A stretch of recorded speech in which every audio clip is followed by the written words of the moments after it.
Hi, Julie. What in the world? Why ain't I coming on?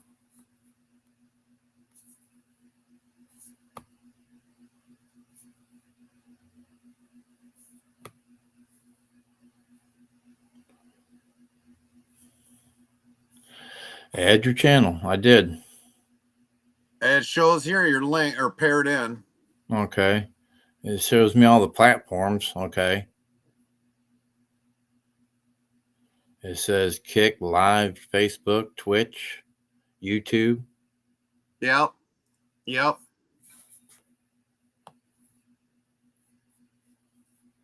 Wow, I'll hit on YouTube.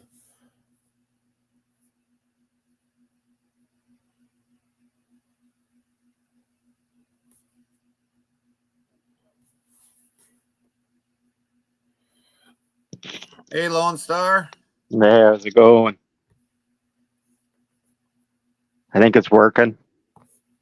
Yeah, I hear you, Lone Star. Yeah, I think you're paired in. Yeah, you're paired in, Ernie. Hello, Tara.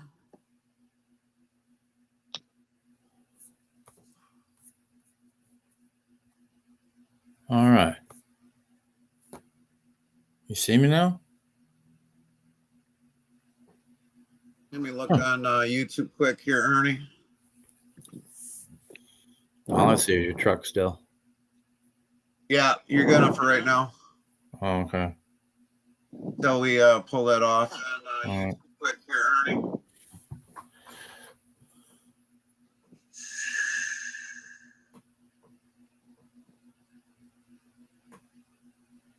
John 123. Hello. There we go.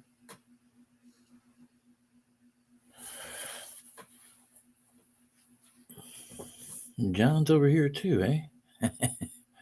There's Goat. Let me see if I can get me down underneath here. How the heck do I do that? Oh. Tara.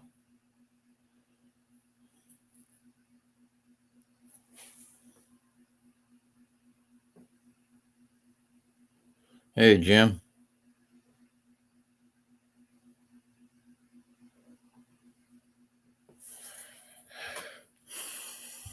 Yeah, you're live.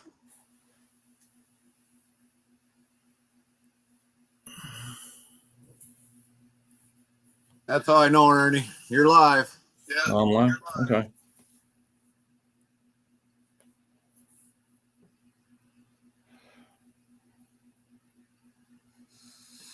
We're still waiting on Bandit.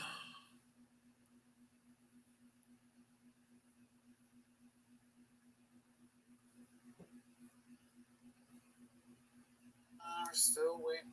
All right. Got that turned down. All right. Yep. Easy peasy, right, Ernie? There we go. There we go.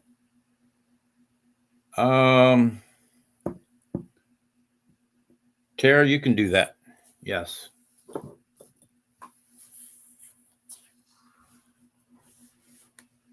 Hey, Jim, Tara.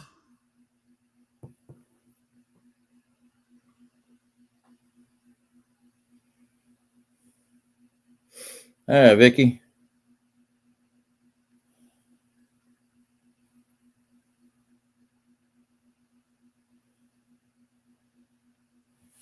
Oh, man. Oh. Hi, Shelly. Hey, George. I'm down below here.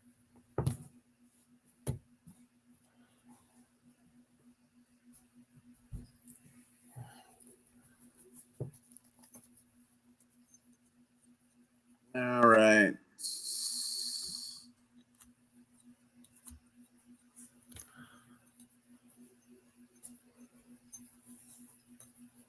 Why, hello, everybody.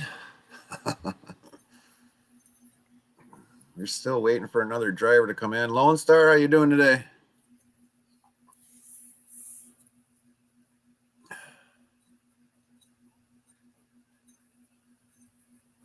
we did have voice there with him. We did. Is it working? Yeah, I hear you, Yeah. Lone Star. I hear you. Yeah.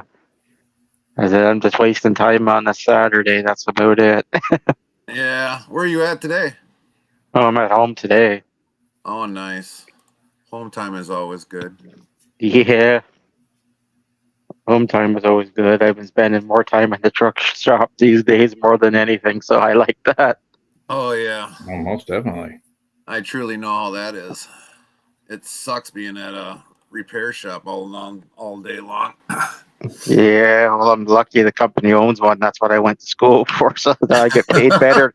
I get paid Right. better to work on them than to drive. So I'm like, I'll take Right. your money. Right. Well, welcome in everybody that joined us today. Deb's Crazy Daily, NT, Lynn, Faith by Sight. Good to see you. Many of you that we haven't seen in a very, very, very long time. George, Vicky 1, Jim, Tara, John 123. Mike, welcome in. They're still kind of waiting for one driver to come in here, but he's been having issues. So, Lynn, how's the weather by you? We're good until winter storm hits tomorrow. Yeah, we just got hit with that snow yesterday. So, gosh, waiting for that crap to get out of here. Yeah, and I always say trucking around the world's interesting because, like in Canada, in Canada, we have the Canadian law, we got the U.S. law, and depending on where you run, is Right. what laws actually apply to you. So it's kind of interesting. Right. And that's one reason why I wanted to have have the discussion with people from around the world. We're still waiting on IRL Trucker Bandit to come on in because it's definitely interesting watching his channel, how the laws have really changed around, from where we're used to here in the U.S. And me and Ernie, we kind of know the U.S. laws very well, but we also wanted you to up here too, Lone Star, because so that we know a little bit about what's happening in Canada and the UK and stuff. So it's great to have, when we can get everybody together, to take time out of their busy schedule, because us as drivers, we definitely know what our lives are like being on the road, and trying to, take time out for something here. And it's not always easy. And especially when you got drivers from across the around the world that are like 5, 13 or more hours ahead of the time. So it's always hard to kind of figure out when to start a live stream and have those drivers come with us. Yeah, and I also think too, like the other big thing about it is that, I think people look at the trucking industry and they see what companies are offering for pay, and Right. they don't really see what's actually involved with the whole industry, and it's not just easy money the way that they think. Right. Because there's a lot of people that, like, I've been around the industry since I was 14 years old. Right? Right. That's where I started in the truck shop, and then I got my license for it when I was 18, because that's the one thing about Canada that differs from the US, where you can drive the whole country at 18 versus the US. You can only do it in the same state at 18 until you reach 21. Right. Yeah, because years ago when I first started, after I got everything, got my CDL, it's like I was actually hauling manure on the farms, and that's how I basically started. So I was actually hauling a tanker all the time, and go from there. Yeah, that's like me when I first started. That's basically what I was doing. I was building the roads, like because the roads went from being a 2-lane to a 3-lane, and because you're basically backing up down a side of the road, unloading asphalt into their hoppers. It didn't really matter. Your like hours of service or any of that kind of stuff, because it was construction and all local. So you're staying within it would work out to be like a 120-mile radius Right. of their station. So then it's like they basically turn around and say, okay, because you're within this, Okay, is Jim. Right. Yeah, because like when you work on a farm, when I started out, I mean, it was like I was hauling tanker, so we were hauling manure out of a pit, and then we were hauling it right directly out to the field.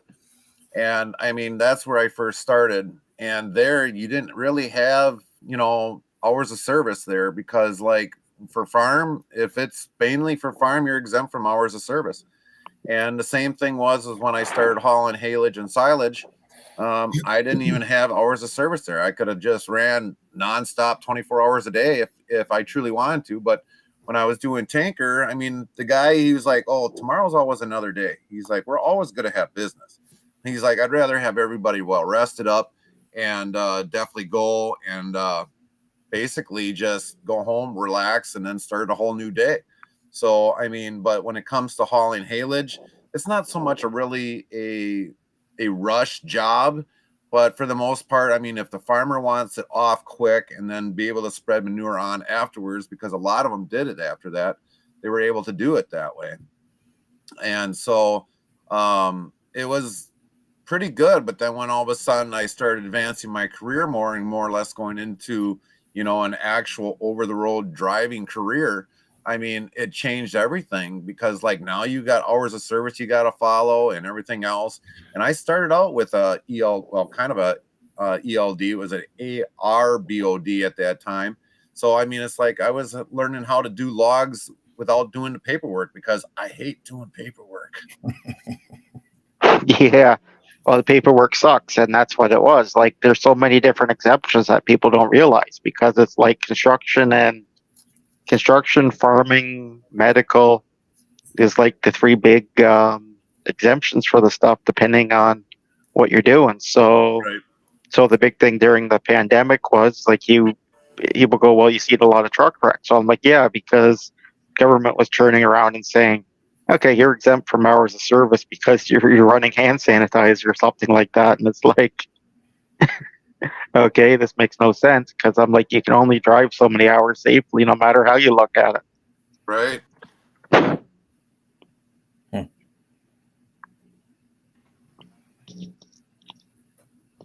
Because no matter how you look at it, driving is mentally exhausting because everything that's involved, because it's not just you in the truck, it's everybody else you're dealing with on the road at the same time. Right. Right. That was like the biggest thing. That was the wake up call for me. And I know many of you for the first time when you got into the truck and started out, as like my first trip was down into Kentucky. And I was sitting there thinking, it was like, oh yeah, it's like we'll get down there, we'll unload, get something, come on back. Well, then all of a sudden it's like I had the realization, it's like when that clock was going down and winding down to my last hour, it's like I finding a spot to park, because at that time I was able to park there. But it was like, okay, well, we'll get there, we'll walk, check in, we'll get unloaded, get our next load, we'll start heading back, we'll be home by early morning. Well, here's the realization of that don't happen. People were thinking nowadays that this is a 9-to-5 job, and it's not even a 9-to-5 job. This is a working around the clock kind of a job in trucking. No, that's basically what it is because you're basically given these hours, and Yep. it's basically your loads are basically wanted there between the hours of service and when they want it, and that's what it is. It's a 24-hour job because you're always responsible for the trucks. Yep. And it's also, the other issue is like everybody's safety department all has a different rule depending on what's an emergency and what's not. Because it's like you pull into a truck stop, there's no parking. What the hell are you going to do? Park in the middle of the road? No, Right. it's called you kind of got to drive the half an hour down the road.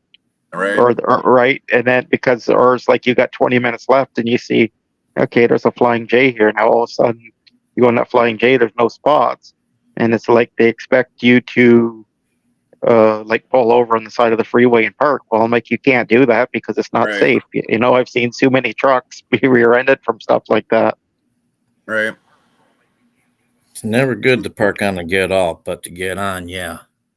Yeah, Because on the get off. they're going up to speed, but still, Still But even dangerous either or. sometimes, even on the off ramp, you'll see signs no parking on the off ramp, but Yep. you won't see signs on the on ramp. Yep. Yeah. Well, Yeah. I'm not we do here in Michigan. We've got the signs out there too, but they don't follow them. They will still park anyway. Right. No, that's my point. Is people don't realize what's all involved and the risk, and they just do it. Yeah. Well, down our street where I work at, they're even parking right up directly on the street now. Right. Yep. Because because the truck stops full right here.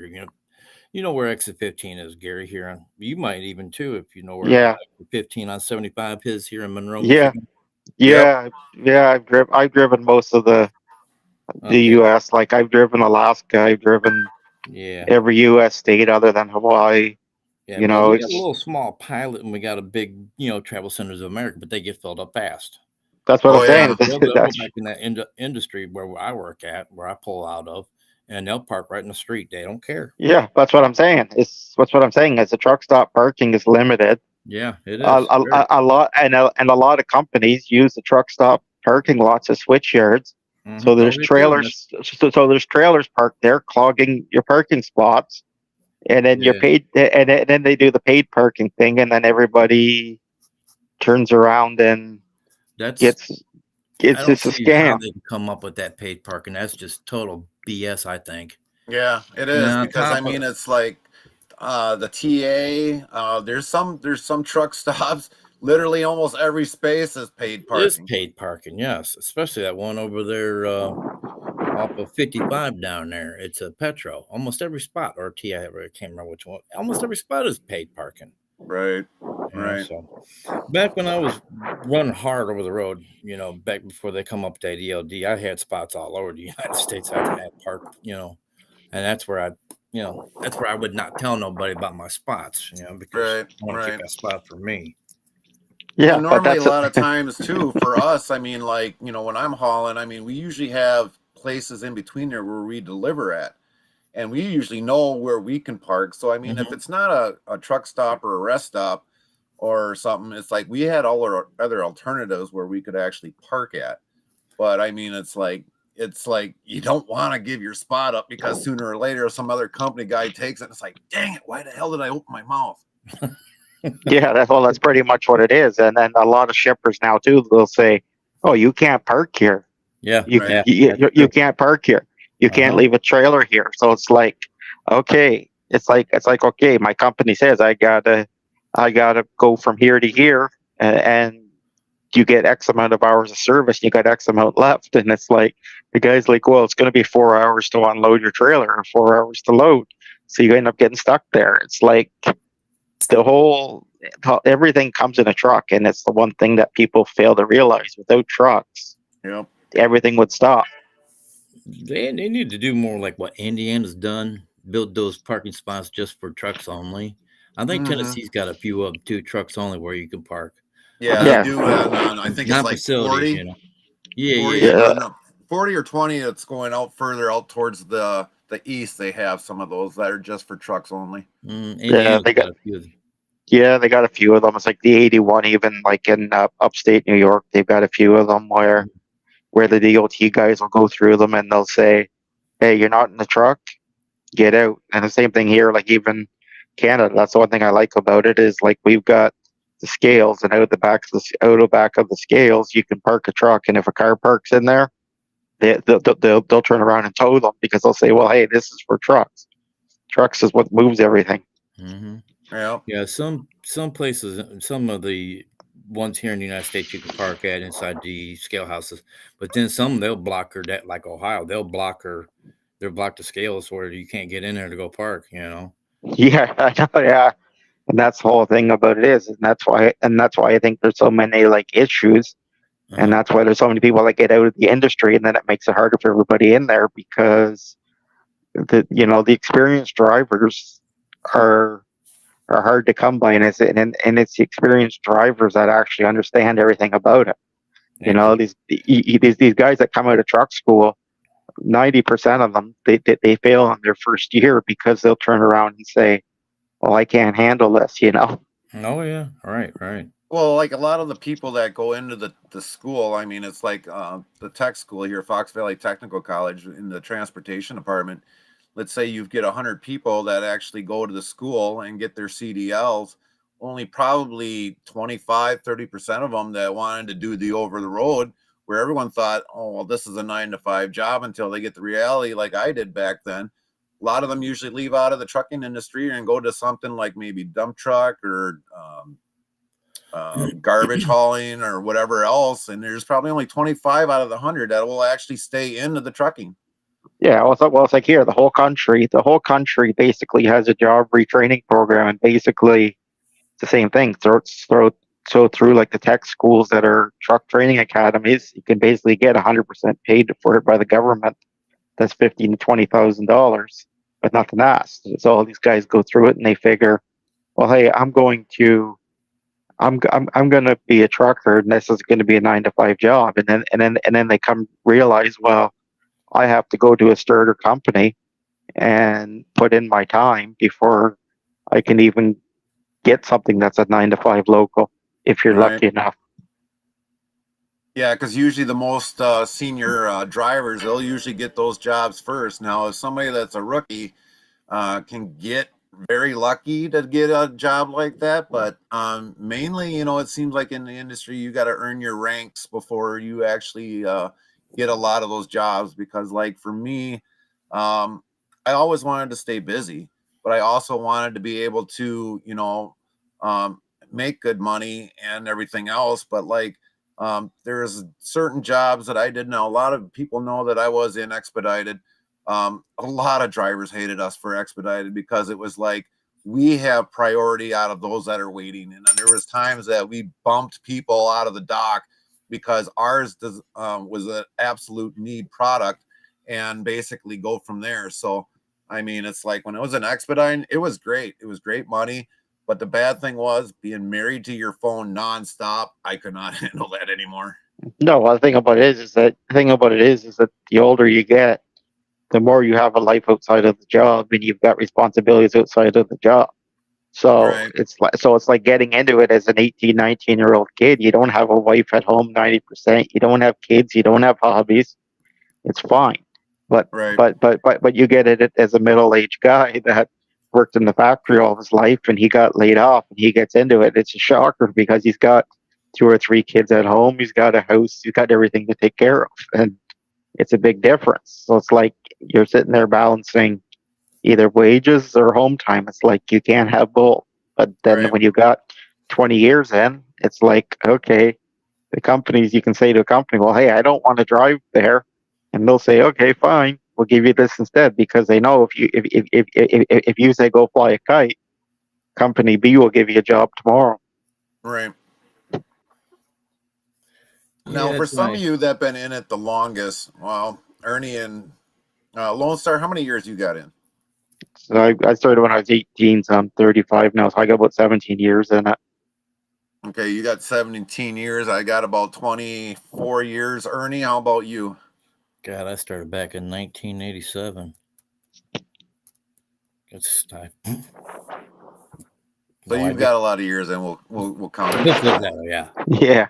So Yeah. I mean, it's like, maybe a lot of you, Ernie, you probably remember, and Lone Star, you'll probably remember. It's like when you first started, basically after you got the keys, and it's like, well, here's your bills, here's your keys. Um, you got to be here tomorrow or whatever else. So it's like we were like basically thrown under the bus when it came to the trucking. That it's like we had to learn everything as we go. The training that they do a lot of times nowadays, it's not a lot of training that we as drivers have had to learn. It was basically everything we've had to learn day by day, year by year. Um, and it's what gives us our experience of everything that we deal with today. Because like Lone Star, he comes through the US and Canada, so he's got to learn a little more rules than what me and Ernie do, because we don't go to Canada, we don't go to Mexico. Um, so I mean, for you, Lone Star, it's like you're having more demandants on knowing the laws compared to us here in the U.S. Yeah, because For you got to go some, through. Yeah, you got go to ahead, go Yeah. Ernie. across the border. Yeah, the right? thing about it, you got to go through the border, Yep. and to train somebody to go through that border, the border's easy as pot. But the thing about it is these guys don't realize the border basically you go and you send your bills to a border broker, and Mhm. your appointment for your border is already set. So it's basically means if your appointment's at 4 o'clock in the morning, you have to book your hours that you're going through there at 4 o'clock. So you Because do. if you Right.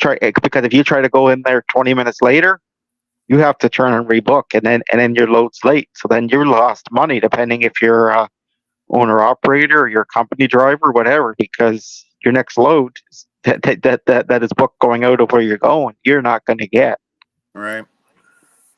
And then it's also like the hours of servicing too, because like one of the U.S. mandates is basically um, if you're going to enter the U.S. from either Canada or Mexico, you have to be running under U.S. hours of service.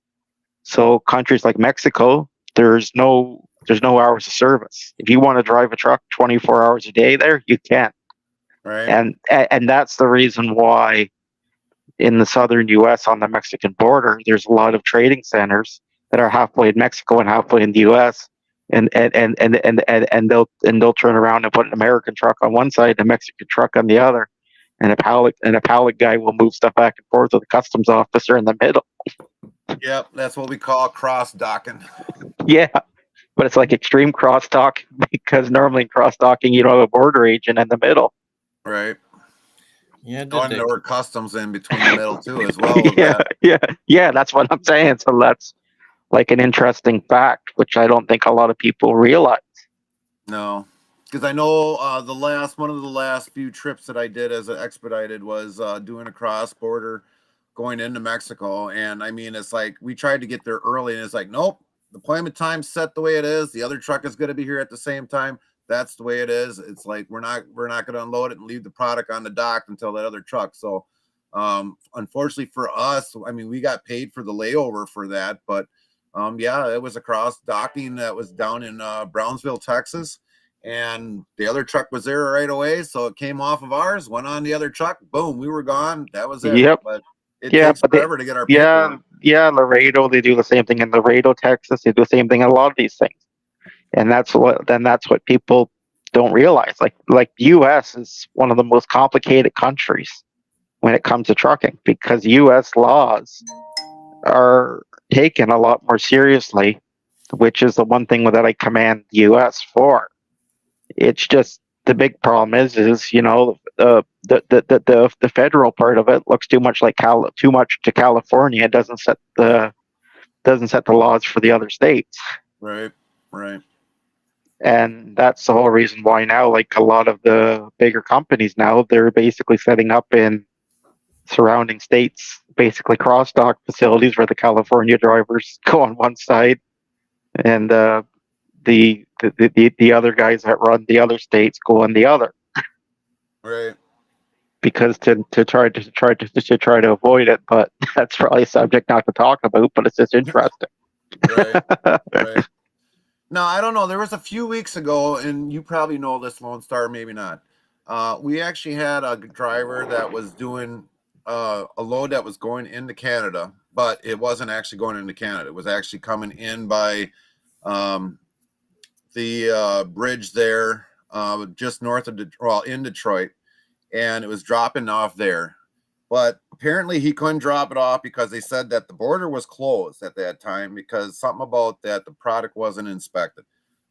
Yep, because it's basically the same thing, right? It's basically because there is some companies that will drop off in Michigan, for example, at the Blue Water Bridge. Yeah, That's just like an example. I know there's a couple other crossings, but like there's one in the Sarnia, there's one in the Windsor, and it's basically that's what it is. It's basically because if you're hauling meat out of the U.S., if it's not inspected meat, or the inspection labels or the inspection paperwork is not proper, they won't allow it through because they'll basically say you're importing something you shouldn't. And it's the same thing with the U.S. with products coming from Canada. right. And so Yeah, that's the because I reason. know that driver had to come all the way back and messed up his backhaul. and he brought it all the way back to Green Bay. And Yeah, because so, the same thing happens too, like in Detroit, like people that are, or like the Detroit, I say Detroit, but it's like Michigan, like, you know, you got Ann Arbor, you got the auto plants, you got Dearborn, you got the Ford. It's the same thing. It's like there's trucks that are basically set on dedicated routes that basically haul into the automotive sector, and that's basically what it is. All these loads are the same way. They're pre-approved to go across the border each way. right, You know, your hazmat's got to go across on a barge. Yeah, the hazmat's got to go across on the barge, or it can go on the truck, but they're basically only given a certain amount of hours. They basically say between this hour and this hour, the early morning's the only time we can go through. Yeah, And if, we had, yeah, yeah, we had batteries that had to go across, and they would only let it go across on the barge. yeah, that too. But that too, and that's what it is. You know, it's like that's why I say, you know, like the interstate or is one thing. The intercountry is a totally different thing, and that's why it's interesting to talk about. But you could talk about it for hours. right. And I Yeah. know a lot of us can come up with a lot of good stories over the years that we've been driving, you know, because um, I always remember one guy always saying, it's like, if you think you always see something and you think you've seen it all, No, something no. will topple the rest of it. See everything.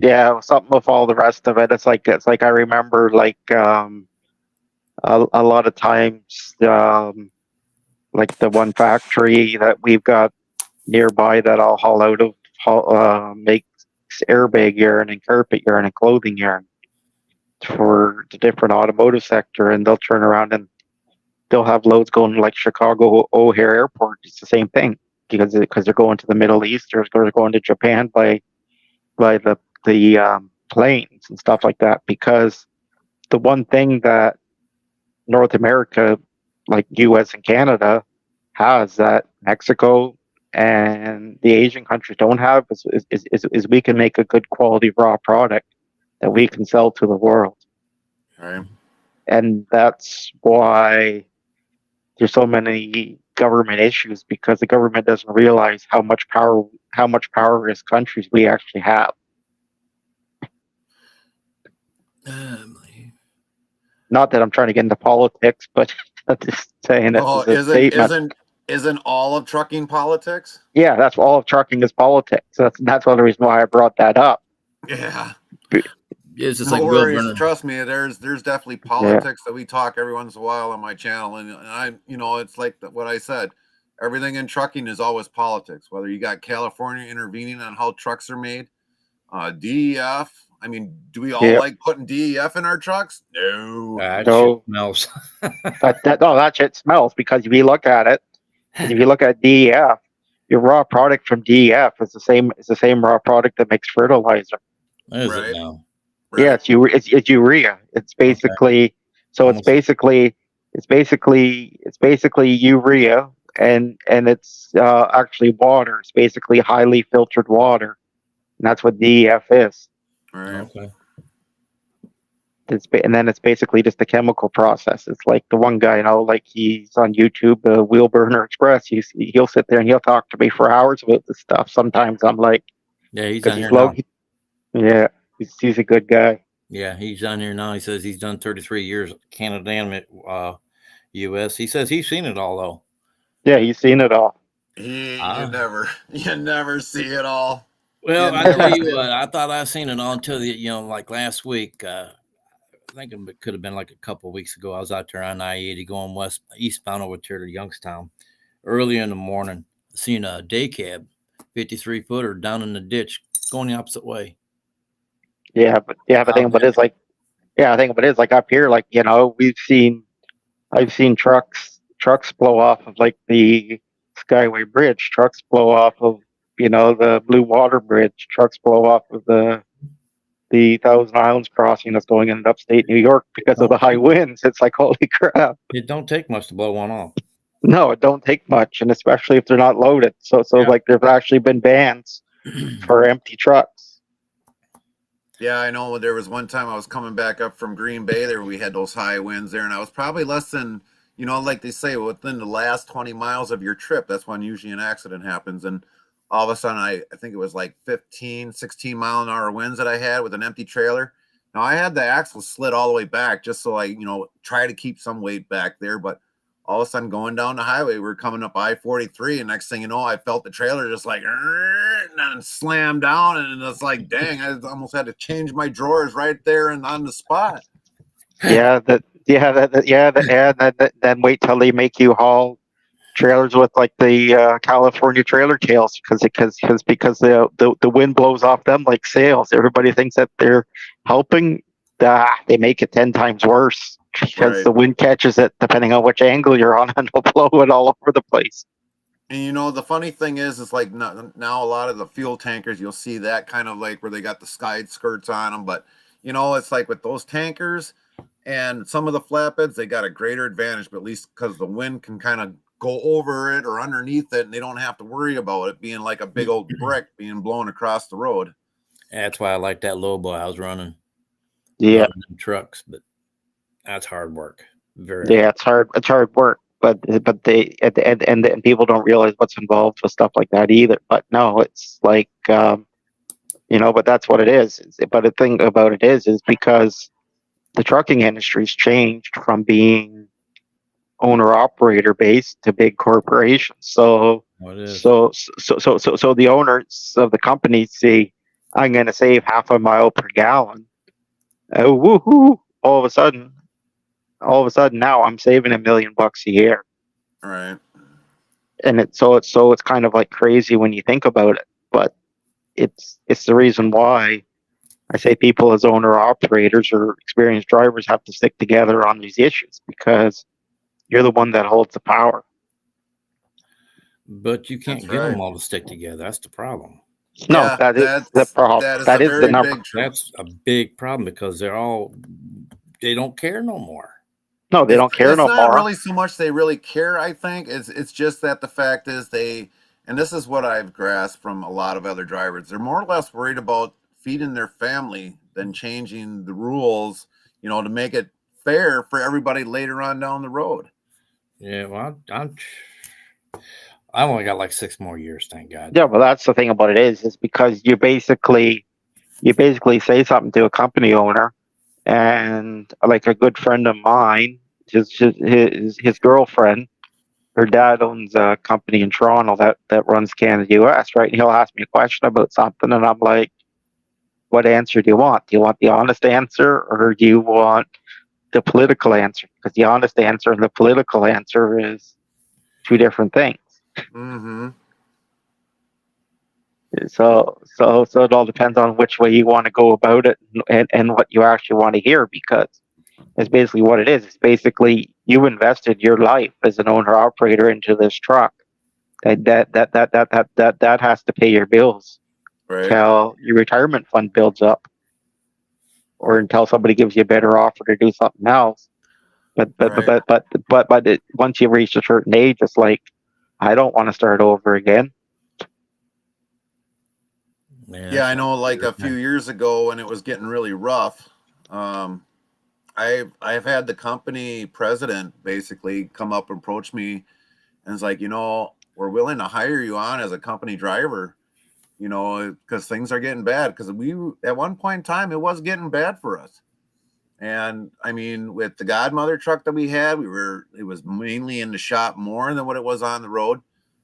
Within the first couple years that we had that truck, I mean, we spent 40,000 real easily into that truck between injectors, turbo, transmission, differential, rear end.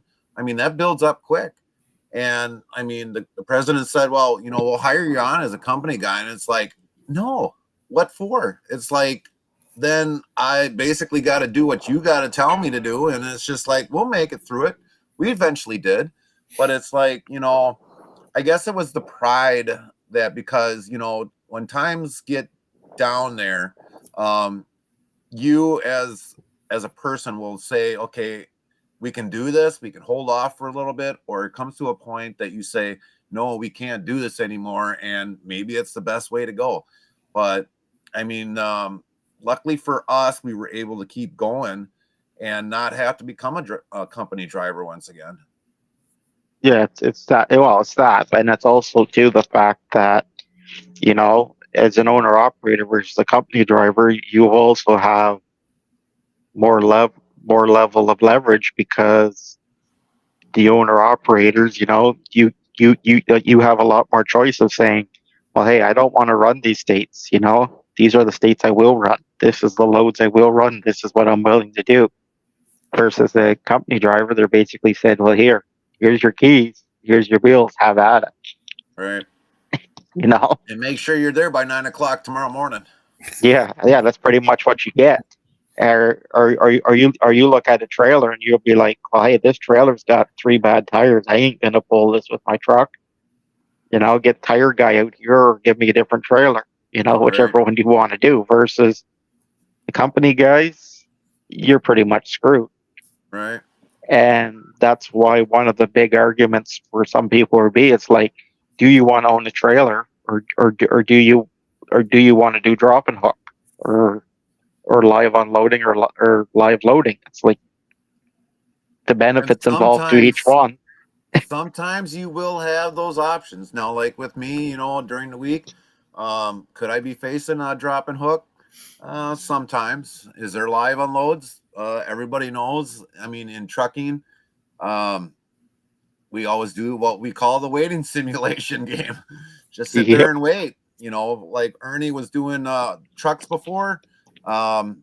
I don't know, Ernie, if you were able to go in at various times during the night to unload trucks, if you could, to benefit yourself for the next day or not. Sure could. They'd give us the combinations to these places, and we'd be able to go in and drop these trucks. And then we'd head up to our next place to go load. Down Laredo, I had to wait on them trucks to come across the border. And once they were there, I had to wait for at least about another hour. And about that time, it's smoking hot, and you're trying to load them trucks on top of each other. And oh man, that was a hard job. Good God. That had to be fun when basically loading up trucks, because I know when I seen you over in Dexter when we met, I think you still, I don't think you had trucks on board, but I thought you did, but I can't remember. But I mean, it's like piggybacking them up on the frame of another truck. I wish we had some footage of that, because I probably would have showed everybody how that would look. But I mean, it's like, that would be something that you have to do. They told me to keep that secret. I couldn't take no videos or nothing because of that. They pretty much keep it a secret how they do that stuff. And it's the same thing as like the wreckers that unload them, because like I worked international dealership from when I was like 14 years old till I was 18. That's how I ended up with my CDL. And then it's like, well, I love these trucks. I want to try and go drive one. But it's like, I can tell you guys how to do it though.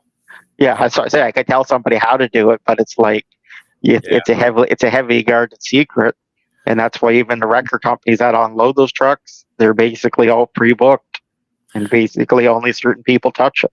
Yeah, what we did is we used them aluminum ramps. We had to, basically put them onto the drive tires, and what we'll do is we'll drive up onto the drive tire. Then we had this brace where we put in between the front axle frame and let it drop down on that axle frame, and then it would run up, because we were on like little grooves.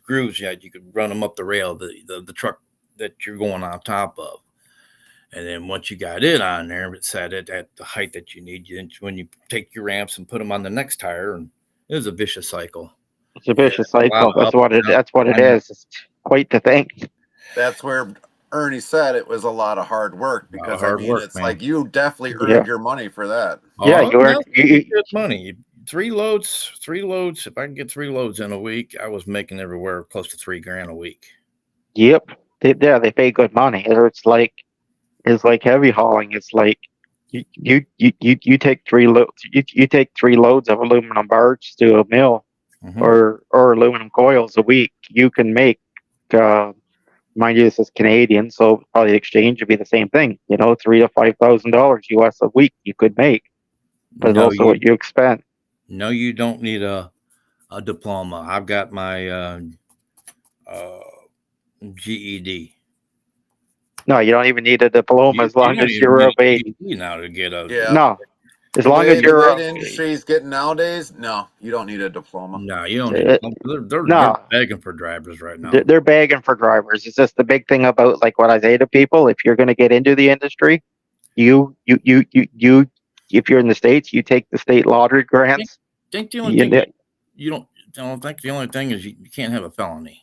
Yeah, you basically just can't have a felony or a criminal record. Yeah, and you can't have stuff like DUI and stuff like that. Like you basically just have to have a clean driver's record. Clean driver's record, a clean criminal record, unless it's for something minor, and the companies will basically say, okay. It's just I say to people, it's like go through your tech schools, go through your things, because your major problem with the industry is that when you sign up for a company to get your license, you're basically signing a contract where you're doing what they want for 2 to 3 years of your life. I think there's only one company that'll hire a felon, and I think it's Western Express. Yeah, there is, but I just wasn't trying to name names because that or Swift.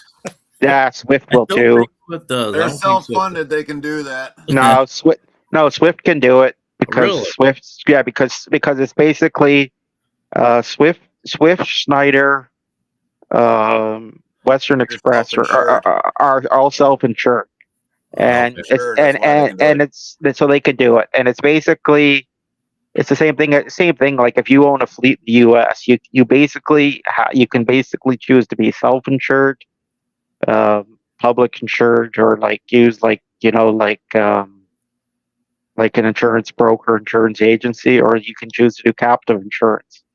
And depending on which one you pick is a totally different circumstances of what you're allowed to do. That's right. That's why Swift usually ends up with all the accidents they get into. They just pay them out. That's about it. Yeah. Well, I think that's basically what it is. It's just I just try not to name drop on anybody because I'm like, you never know who's lurking or who's going to report or cause a headache. Yeah, no doubt about that. Well, it ends up happening. I mean, the reality is out there. I mean, people pull picks, so you know what? They can say what they want. Yeah. Salty. Yeah, no, people do shit like that, and that's why I try to put it just straight and to the point instead of getting too in depth on stuff like that. Is for that reason. Exactly. No doubt.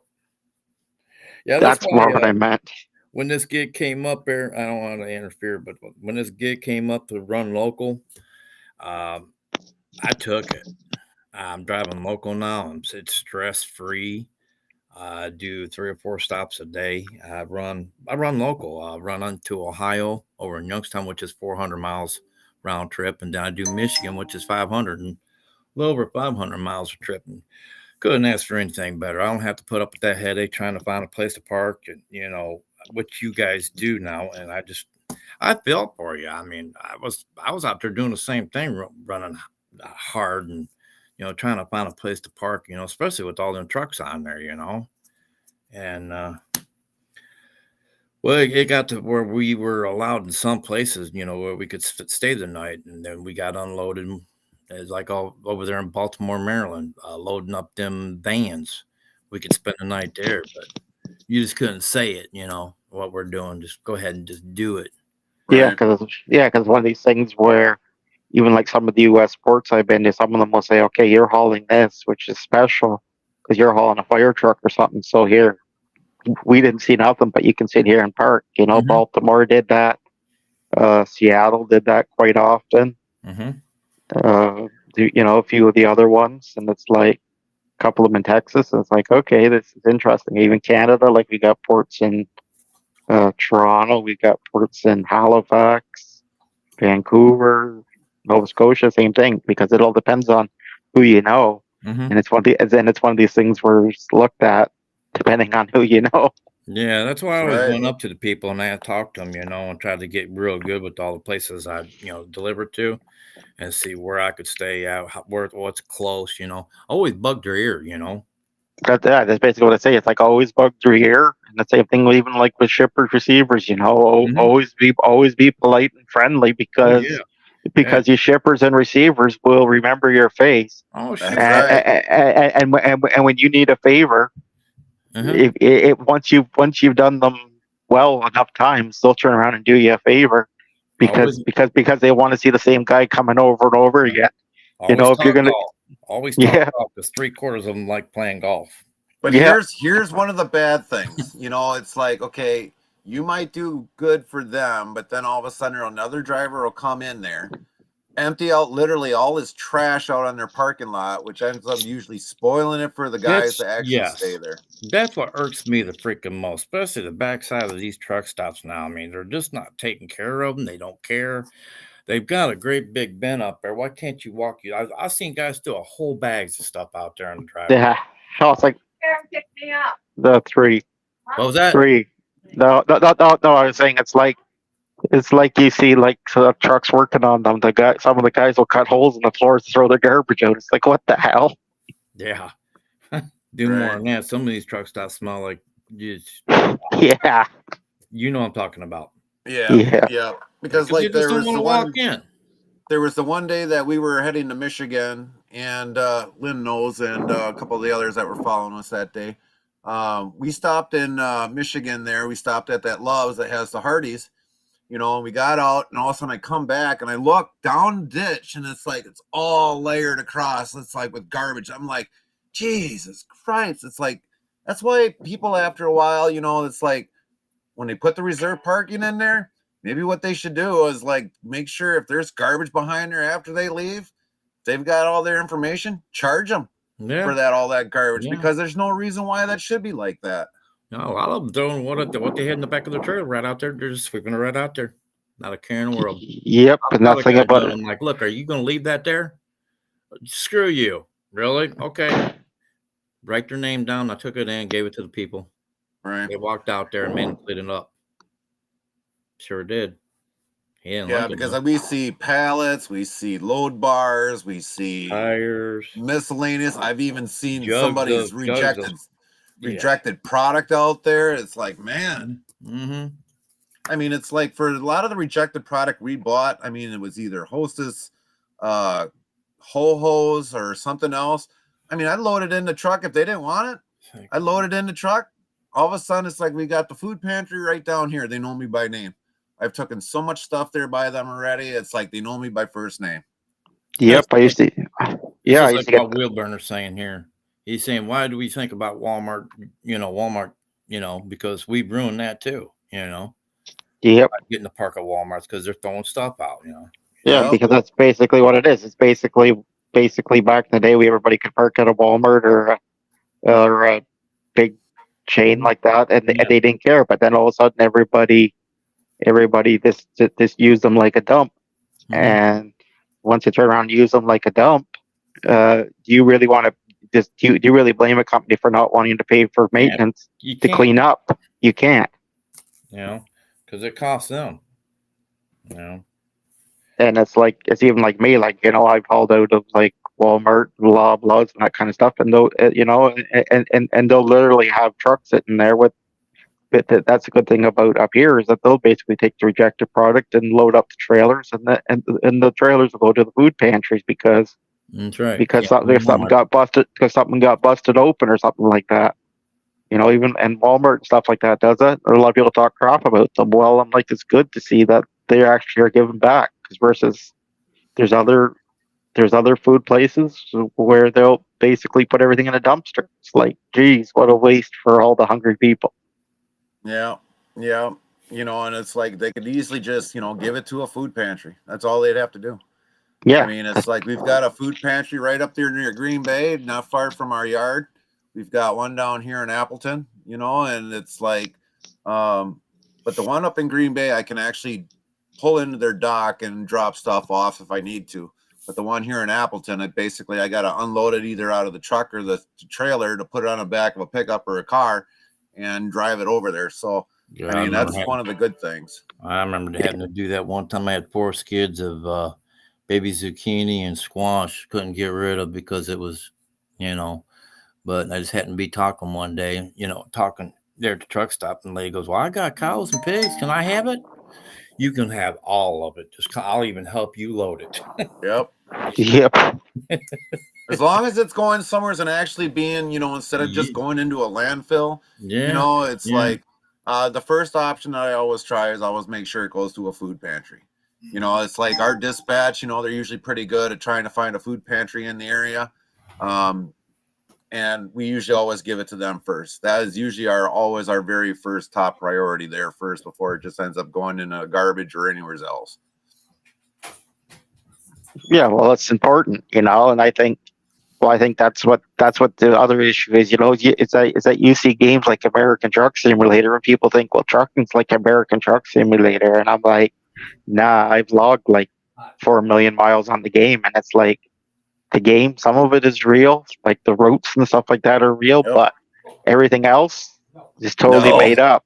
No, That's the kicker when it comes to those that play ATS. You know, it's like, oh yeah, I'm gonna make this huge money. It's like, you know, ATS really needs to get into the reality of a lot of things. So if ATS company is actually listening to our live stream, you guys are gonna have to take some notes because the payouts that these drivers get for some of these loads, that's not the oh yeah, reality for us in the oh trucking yeah, oh world. yeah. It's like me. I've done in the game. I've done like loads from like Bangor, Maine to Fort Lauderdale, Florida, paying like 200 grand. And it's like if you did that in a real truck, I'd pay like $2,000 Right, if you're right. lucky.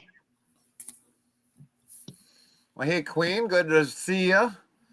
But yeah, I mean, a lot of these things that like ATS does, it's just like I'm like, you know, if I was probably like the actual owner of ATS, I would actually, you know, the way that the standards is, if there's a way they can link that into the game, and I think there probably is. That all of a There sudden, is, but with ATS, you have to keep in mind that ATS and ETS is basically SCS software. SCS software makes a lot of the training rigs that a lot of trucking companies and trucking schools buy for their training their yep, students or training their yep, drivers. So yep, it's basically what it is. It's basically a side hustle, and it's right, basically the whole game is basically funded by different trucking companies mm-hmm. like there's Swift that puts money into it, Schneider, Yeah, just UPS, Packard puts a lot of money into it, and that's the reason why if you pay attention to that game, you'll see like the T680 Next Gen was at it. That's why the Packard facility was added in Washington as somebody to go there and sit there and test trucks because it's a legitimate thing. right, And it's basically that facility basically ended up because it's under Vancouver or British Columbia, but I just say Vancouver because it's a major city. And Packard ended up buying out back in the 80s one of the Canadian manufacturers that built a lot of the old trucks. right. But that's the problem but it's like you never see hours of service. You don't see everything that a trucker deals with every single day. But people just think because I can play this game, I can drive a truck, and it's like, nah. Well, And a lot of people will be on there, you know. So like for us, a 14-hour day, that's a very long day. Don't even do it. We've done a 18-hour live stream, was 18, 19-hour, I think it was our absolute top. And that was just sitting there waiting, you know, and it was like I think we barely had I think it was like barely 84 miles for the day, that one day there when we did almost an 18, 19-hour live stream because most of it was waiting.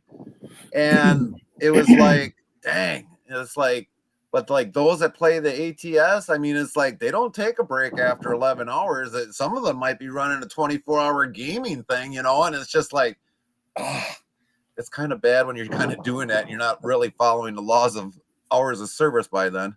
And we got a switcher there at our plant that they just recently picked up, and I had to go over like a fine tooth comb because I've done that also too in my career, ran a switchyard. But anyway, they said, well, we got 2 truck drivers. We want to have you go out there and try them out, test them. I said, okay. They're supposed to be truck drivers, right? I don't know where they learned how to back up because neither one of them could back up. So now I said, They're supposed to be truck drivers. That's what they told you, right? And I said, yeah. Well, I said, well, neither one of them can back up. I said, you want your stuff tore up? I said, I don't know. Well, can you train them? I said, really? I said, well, we'll pay you for it. Well, what are you going to pay me then? Because this goes against my on-duty time. You know that, right? I said, anytime I'm out there training, I said, all that time going against my 60-hour rule. I said, how long do you want me to train these guys a day? So I'm doing it for about an hour. I just, Yeah. I want some hands up in there, man. I ain't got time for that, really. So between Ernie and Lone Star, and I know I can vouch for this. How many times in your career that you were ever approached to back up a truck for somebody else? No, it happens all the time. They couldn't even put a number on it because a lot of these guys is what it is. Like, it's what it is. It's like I went in. I went out the one day because I was bored. I went out and did the licensing testing, and it's basically the licensing testing agents that are hired by states or the provinces. A lot of them have never been a trucker in their life. A lot of them, they only have is a passenger car vehicle, and they're sitting there examining a car because it's basically a test that they can write in their state or province in order to be an examiner. So there's a big difference between getting, an old school trucker that's done 20 years on the road, or a 20-year-old stay-at-home mom that does the job per time to evaluate the trucker and how he's doing. Myself, probably a couple times I've only done it, and it was female drivers because they couldn't do it. Yeah. But I've seen a lot of drivers. What I see is they're not being trained correctly. Okay, especially when you're trying to back one into a tight spot. They've got their tandem slid all the way forward. And that's a no-no.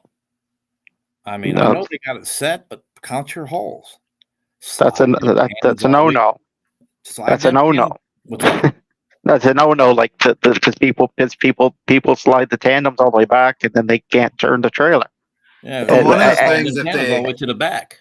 Yeah, one of the problems that if you've got your axles slid all the way up, people fail to realize there's that much swing on the trailer that could actually hit the trailer, because they're more or less looking at the trailer trailing. They're not looking at the back of the trailer of what could be. So if you got a line and you're bringing it back in a trailer in there, it's got to be equal with the line. Normally they're actually hitting the other trailer before, instead of just watching the trailer. Yeah, they are. Or tearing somebody's mirror off or whatever. I'm like, look, I said, you guys are doing the same thing over and over and over and over. I walked up to them. I said, count your pinholes. What do you mean?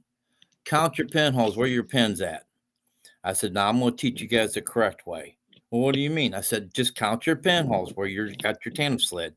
I said, that's where you want them, right? Yeah. I said, now count them. I said, okay, now slide your tandems all the way back to the back end of your trailer. Well, that's going to bubble. I said, you can reset your pins once you get it backed in. Yep. But the other problem is too, though, is that, again, the training academies for truck drivers are basically teaching people how to pass a license test. It's not how to be a truck driver. No, it's not how to be a truck driver. It's how do I pass my CDL test in my required state or province? And I only put it like that because I'm trying to speak for Canada and the US as well. I know you have, Will Burner. I know you have. But that's your thing is that you are basically teaching the guys how to pass a test versus how to be a trucker. And anybody can pass a test, but being a trucker is a totally different thing. It's got to be in your blood. It's got to be something you love, or you're going to be miserable. But me doing what I did is teaching everybody out there in that parking lot how to get into a damn spot. By me doing what I did, teaching these two gentlemen how to do it. It's basically teaching everybody that's sitting out there watching me, showing them what to do. Okay. Well, once he slid them daggone tandems, he got it back in there. Nope. He goes, oh my God. I said, yeah, nobody taught you that, didn't they? Nope. Nobody taught me. I said, well, now you're taught. Now you know what to do. I said, now slide your tandems back where they were at the same pinhole. And everybody was watching me. So now they've learned. Now, like certain areas, we'll bring up Chicago.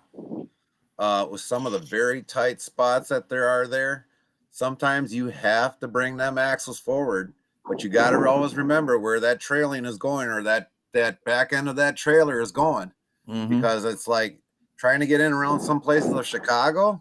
Oh shit. Oh man, it's like even if fully stretched out, you're not going to get it in that spot. So it's like bringing them axles up does help you every so often. Oh, it does. It does. It's just that's where your knowledge comes in. Yep. You The really got to know experience about that you learned truck. over the years. Yeah. Yeah, that's what it is. It's your experience over the years. Like Will Burner saying, he says, hey, schools are teaching just the bare minimum now. Yep, they are. Yeah. I can accommodate for that. I think it should be a 6-month mandatory thing. I mean, teaching every daggone thing, because they're tearing shit up big time out here, man. Well, it's what it should be. Is it should be, these big companies are all pushing for drivers. So it basically should be. So it basically should be, you go to one of these tech schools, you pass your CDL, and you should make it mandatory where these companies have to sit there and train these drivers for a year with somebody in the truck with them in order to teach them properly. Some of them do, but it's not a mandatory thing, and that's your problem. So it basically means unless somebody goes to the right steps, they end up. I was at I don't want to be interrupted, but I was at my cousin's place. But here's the thing: Swiss trainers not even got a year themselves. How can you be training a trainer? Right. A trainer. I don't get it, man. I'm like, wait a minute. I said, you only got a year. And I said, you're training somebody? Yeah. I said, how's that possible? I said, what are you teaching them? Well, this, and this. I said, no, there's more to it than just that. I said, there's a lot more. And I said, it takes, I said, at 10 years, you're still wet behind the ears. And I was still at 10 years. I'm still learning today. Yeah, we all are learning today. Yeah. I'm still learning today, and I'm 59 years old. I've got a lot of years, doing this, but I'm still learning. No, but that's the difference. The difference is these companies they basically hire a driver. 6 months later, he's a trainer. Instead of going to approach a senior driver with 5, 10, 20 years experience and say, hey, I'll give you this little bit extra. Can you teach these guys the right way of the ropes? And it would make a big difference. But to actually do that is a totally different thing. Well, see, like with the one thing with the tech school, because every so often I'll stop in at the tech school here in Appleton, and it's like, they always say we can't always teach a student one thing because it might change in a different company's policy of how something is. So, I mean, they basically say they kind of give the driver the basic knowledge of everything they know.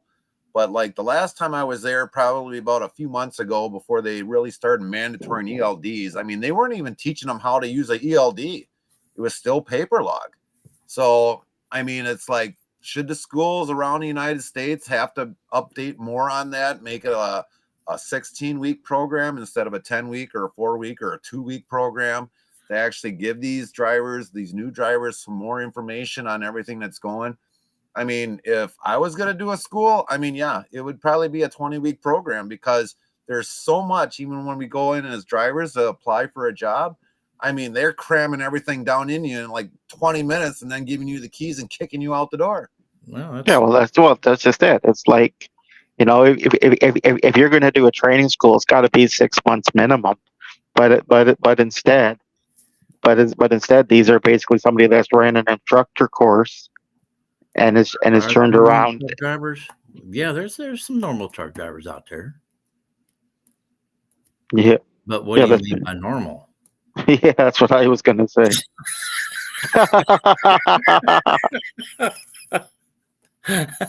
That's what I was going to say. I'm not normal sometimes, but hey, that's just a lifestyle I live.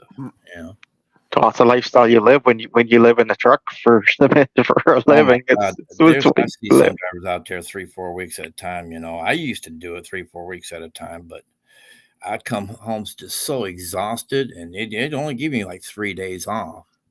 Yeah, I got up to Canada's north, Alaska's north ice roads. You live in a truck 3 months at a time. Oh, geez. Mind you, they pay you well, Yeah. but that's a totally different culture. Oh, I bet. So, after that question, is any driver normal? So, are any of us got a couple screws loose, you think? Well, I do. We all do. I mean, we deal with traffic all day long. How does that not loosen up a couple screws? Well, me going down the highway doing what I do, I try to refrain from using, the swear Yep. words. I try to, being nice to my people that's on watching, Yep. I come up with other names. All right, you dork sniff. Yep. Have to come up with names, Yep. And I try my best not to use them, man. Good Lord.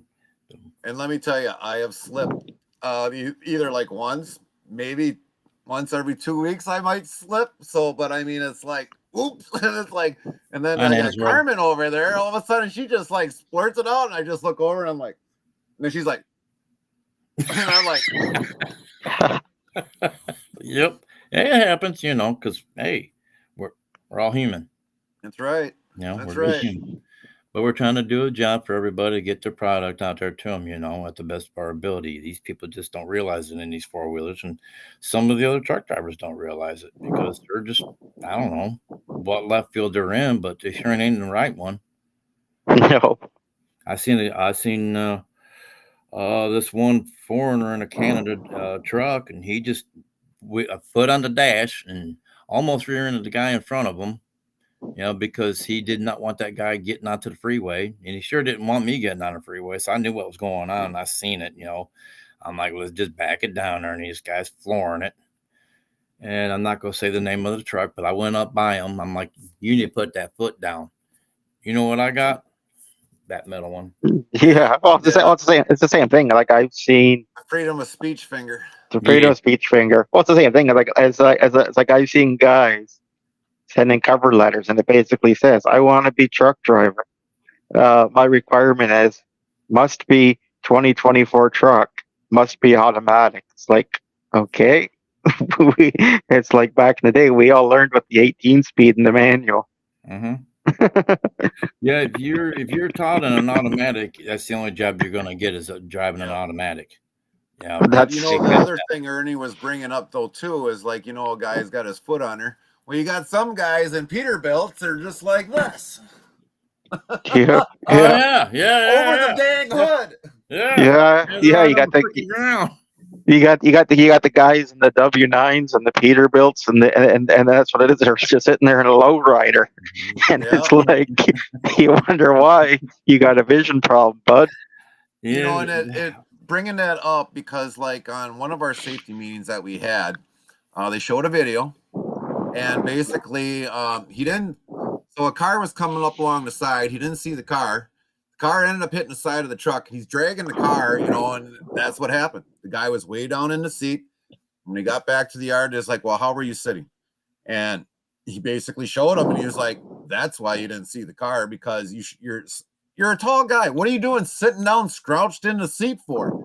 I mean, this guy was like 6 feet tall. I mean, so his knees are probably up like this, so it's like you couldn't see over the dash of what the heck was going on. It probably could have avoided the accident. Yeah, but that's what it is. But that's what, or it's like the guys that put the big visors on the truck. Yeah, they look cool, but it blocks half your windshield. So then you gotta sit there in a lowrider, and then you can't see jack shit. Right, Cheeky had a couple of those.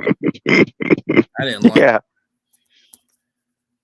That's me because I'm vertically challenged. Well, that's kind of obvious, Queen. If you're vertically challenged, I can understand the reason why.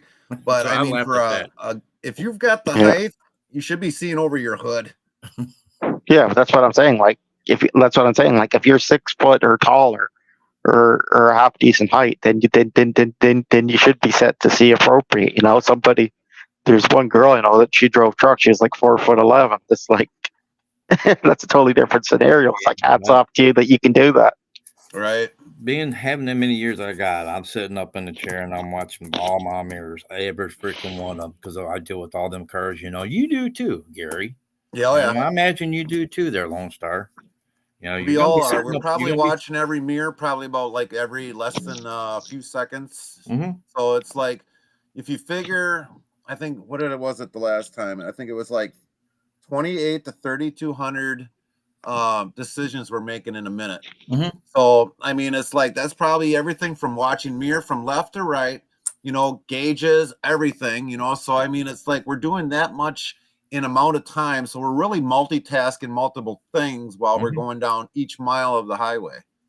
Yeah, I'm always watching that left mirror. I'm always watching them because they're gonna come flying. You can see it's coming. They're flying to get up to ahead of you because they see that exit when there's nothing behind us. Right. Yep. It's like having the speed limiters in the truck, right? In Canada, it's the same thing, Everybody's in a rush to pass the truck because they know.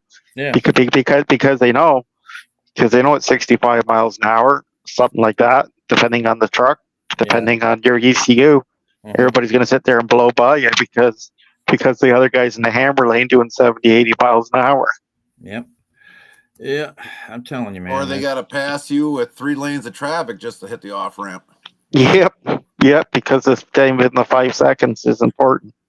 Oh, yeah. And then people sit there and say, well, right, sit there. Yeah, they stop there and sit there, and they'll be like, well, how come one truck is passing another one all the time? And it's like, because drivers are paid by the miles, and people are impatient to slow down 1 mile an hour and just follow somebody safely. So instead, you're going to take 10 minutes to make the extra 20 cents. Yep, I've seen truck drivers out there. So Racing Queen says, I don't trust a good chunk of our truckers. I've never known when they want over. Well, if a lot of them are using their turn signals, Queen, that's a good indication. Yep. But that's if they're using their signals. That's if they're using their signals, and I know he's also from Canada as well. That's what it is. They doing the same thing up there. They're doing the same thing up there, not using their turn signals. No, they always do. There's tons of people that don't use their turn signals. They always have their phone in their hand. They always do because they got the phone in the one hand. They got the phone in the one hand. They're sitting there on a video call with somebody, and they're sitting there driving. Do you see your police, or if that's what you call them up there? Do you see them pulling people over for not doing that? No, yeah. Sometimes it all depends on it. Like our police, our Department of Transportation is a little bit more strict than the U.S. in some aspects because like the truck's having the speed limit, everybody goes, well, you can go and pull it out because I own the software for these different engine companies. I'm like, yeah, I can pull it out, but the issue is I pull it out and I go into a scale. The first thing that these officers will do is go plug the computer in, and the guy will say, well, you pulled that out. Well, like, there you go, there's a $5,000 fine, so there's a whole week of pay you lose. But it's like the good thing about ours is like there's police that are basically dedicated by each province just for trucks and the automobile, and the ones just for the trucks are a lot stricter with the truck drivers, and they are also big on teaching people right from wrong, which is important because that's what everybody's got to learn, especially the newer drivers. Yeah, they did one of our drivers. They checked his speed to plugging it in, and they found out he was speeding over there. They didn't like that too much. Yeah, nope. When it comes to the new ELDs, they can check a lot of things about the truck is what it's getting to be. Yeah, that's what's getting to be, and that's why these guys are like. That's half the reason why I said, like, you see in the glider band. Even though you can still build them, it's like that's why half the reason why you see it is because part of the glider ban was if you look into the bylaws for the gliders, it basically says whatever truck that was given to an engine when it was plated as a glider or licensed as a glider turns around and says that's the oldest engine you can put in these trucks. So instead of putting in, so instead of passing a law to say, well, hey, you can still build gliders, but your engines have to be OBD2 so that you can run ELDs out of them. they just canceled the whole thing altogether because of politics. Now, is it all the way across Canada? It's got to be the same. Yeah. Oh, no. It's basically Ontario and Quebec are the only two that have like the speed limiters, for example. But the thing about it is to go through those provinces, you have to have it on there. So it basically means if you're an American trucker and you're going into New Brunswick through Holton, Maine, you don't have to worry about it. Or you're going into Manitoba or Saskatchewan, whatever. But no, I'll it's say basically we were just into South Dakota just this past week, 80 miles an hour on that interstate. Now, if we would have went in Nebraska, I think it's like 75 all the way across there. It really depends because the people were asking me, what's the speed limit? It varies by state. Michigan is 65. South Dakota was 80. Nebraska is 75. It just depends upon the state where you are. Texas, I know I knew was like 75 miles an hour. People are going like 80, 85 because they think it's the raceway down there, but it varies wherever you go. Oh, yeah. Well, it's the same thing up here. It's like same thing up here. It's like Ontario, Quebec is 100 kilometers an hour, so it basically works out to be 62 miles an hour with conversion.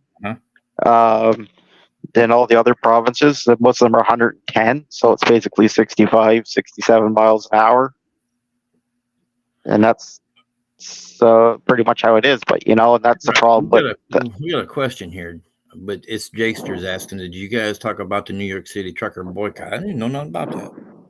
I heard bits and pieces about it, but I wasn't following it 100%. So, I mean, but I guess there was a boycott that was in New York because of everything that was happening over there with Trump at that time.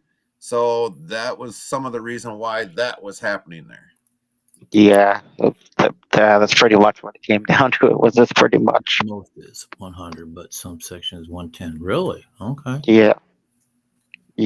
Yeah, back in the day. Is that kilometers or is that miles per hour? No, that's kilometers because there is subsections of in Ontario now on the 401 and the 417 where they did bump it up to 110 as testing ground. But I was just trying to put the average. So now, like if Bandit would have been able to join us, he wasn't able to because he was having some sort of an issue. But in the UK, I think it's like 60 kilometers per hour, which isn't really all that 55 miles an hour. 55 it's about 55 miles an hour that they travel in the UK. Yeah, in the UK they can do 90 kilometers an hour, so it works out to 55. Yeah, and that's over there.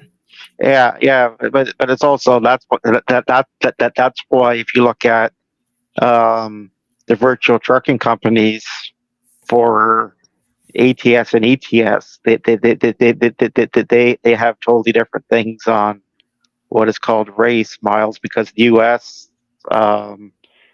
which is American Truck Simulator, it's 81 miles an hour is considered race miles because that's the highest highway speed for trucks, and over in Europe it's like it's 90 kilometers an hour, which is after 90 kilometers an hour they consider it that for the virtual companies. So that's the only thing that somebody got right. I'll get out there on I-80 and I've got the hammer down, man. I'm doing 75 and a 70. Because I mean, Bears don't even look at when you come into Indiana, then you got to back it down to at least probably 65. When I get into Michigan, I back it down to normal speed. When I get into Michigan, it says 65. I'm doing 70. I make sure that I do my cruise at 70. Because I don't need a ticket. My license is clean. Right. No, because that's what it is. That's what it is. It's like you can push it. You can push it as long as you know your limits and you're safe with it. Go for it. It's like here. So with the speed limiters at 105, it's like you can sit there on the speed limiter 105 and whatever. But the most interesting thing I had about it was going down a hill I had the DOT officer. The guy goes, "Oh, how come you got the truck up to 110?" I'm like, because I was going down a hill. I was going down a hill with 100,000 pounds behind it. Yeah. I think we should bring There that you into go, discussion, Heavy Jakey. Racing Queen.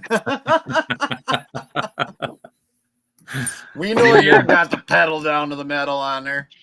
I No, always it's like set my cruise if I'm going downhill for 500 speed limit. That way it held me right there at speed with the cruise control on. yeah, it's like my friend has a virtual trucking company, and I did his computer programming for it for his company mod. It's like I put the speed limit 100 miles an hour. It's like you'd be surprised on how many the guys will sit there driving 100 miles an hour. Yes. The only way you're going to stop all trucks is to stop the fuel trucks. Yeah, that's one way to kind of do it.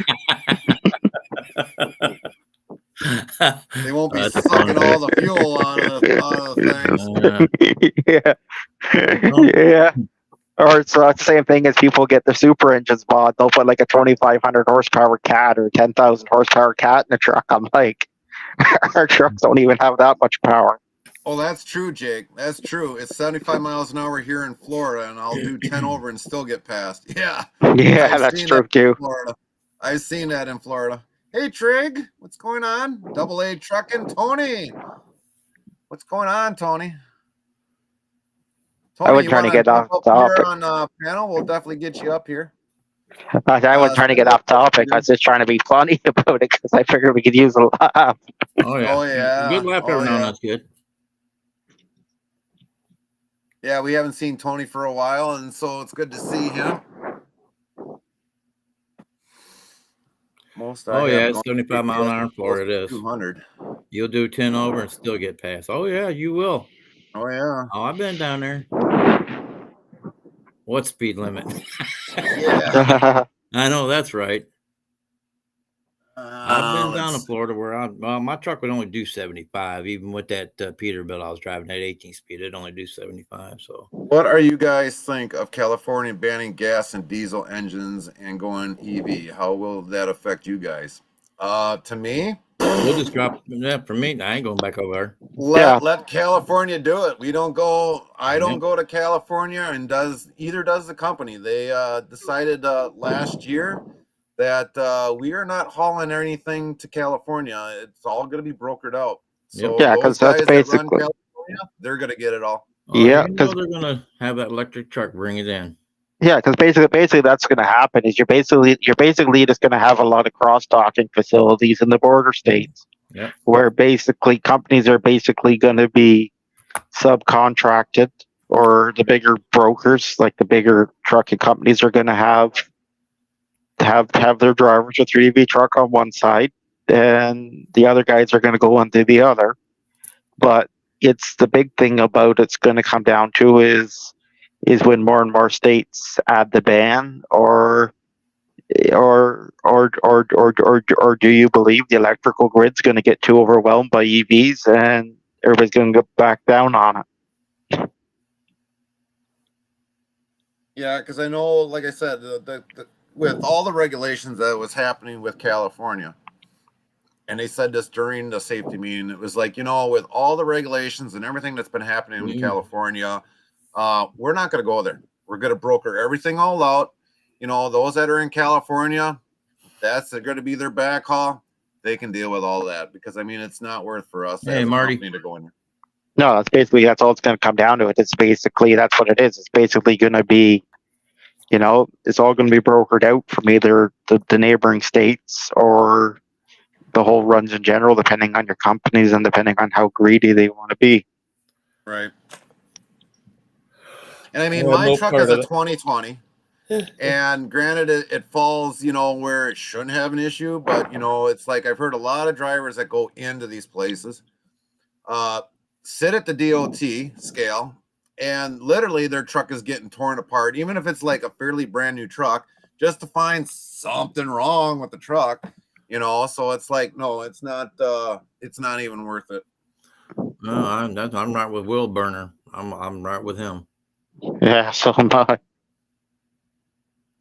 Let them come and get their stuff. That's right. basically what it says. Let them come and get their stuff, because at the end of the day, that's all that can be done. And this You know, the again, bordering states could eat up on this. You know, they could make a bunch of warehouses right at the border. so that's Right. basically what's going to happen.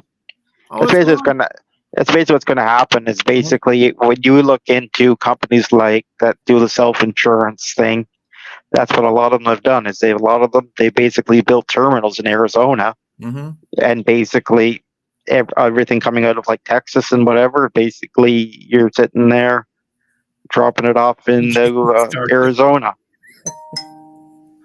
I know that's right there, Queen. Yeah. So we're going to see if we get Tony in here next. Well, what I'm going to do while we're sitting here waiting, I'm going to play a short little video, and we'll discuss what I'm going to play 2 clips here. Some of the things that we as drivers might deal with. Some of them may have, some of them may not have, but I figure I'd throw these clips in here. So Yeah, go ahead. quick standby. Right there is where it's leaking, right out of there. Of course, that hose is separated right here. That's why it's leaking. China-made hoses, everybody.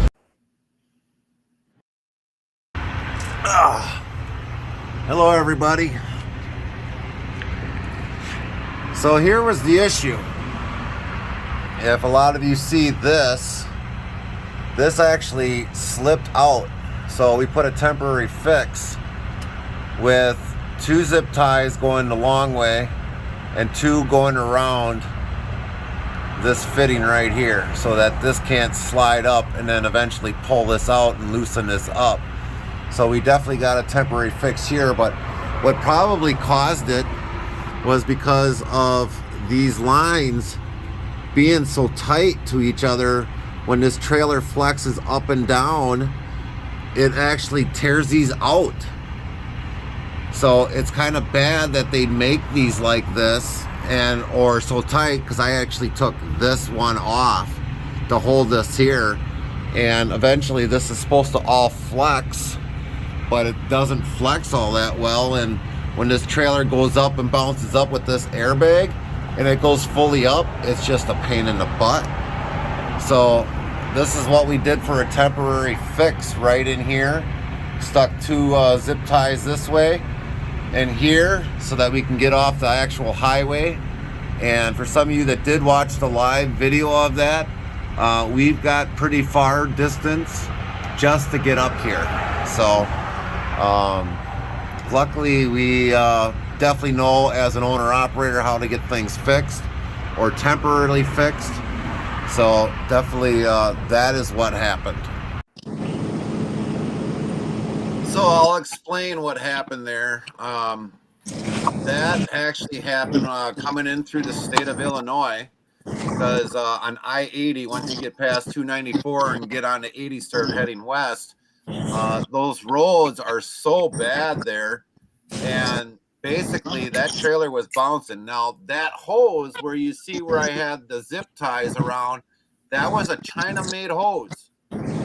And it was one of those quick slip lock ones where it had a ring around it and you pushed it in, and that's what yanked it right out and locked up the brakes on me that night. So and then the other video was when we had the hosing that was replaced months ago, ended up being bad because it was a bad product that was made.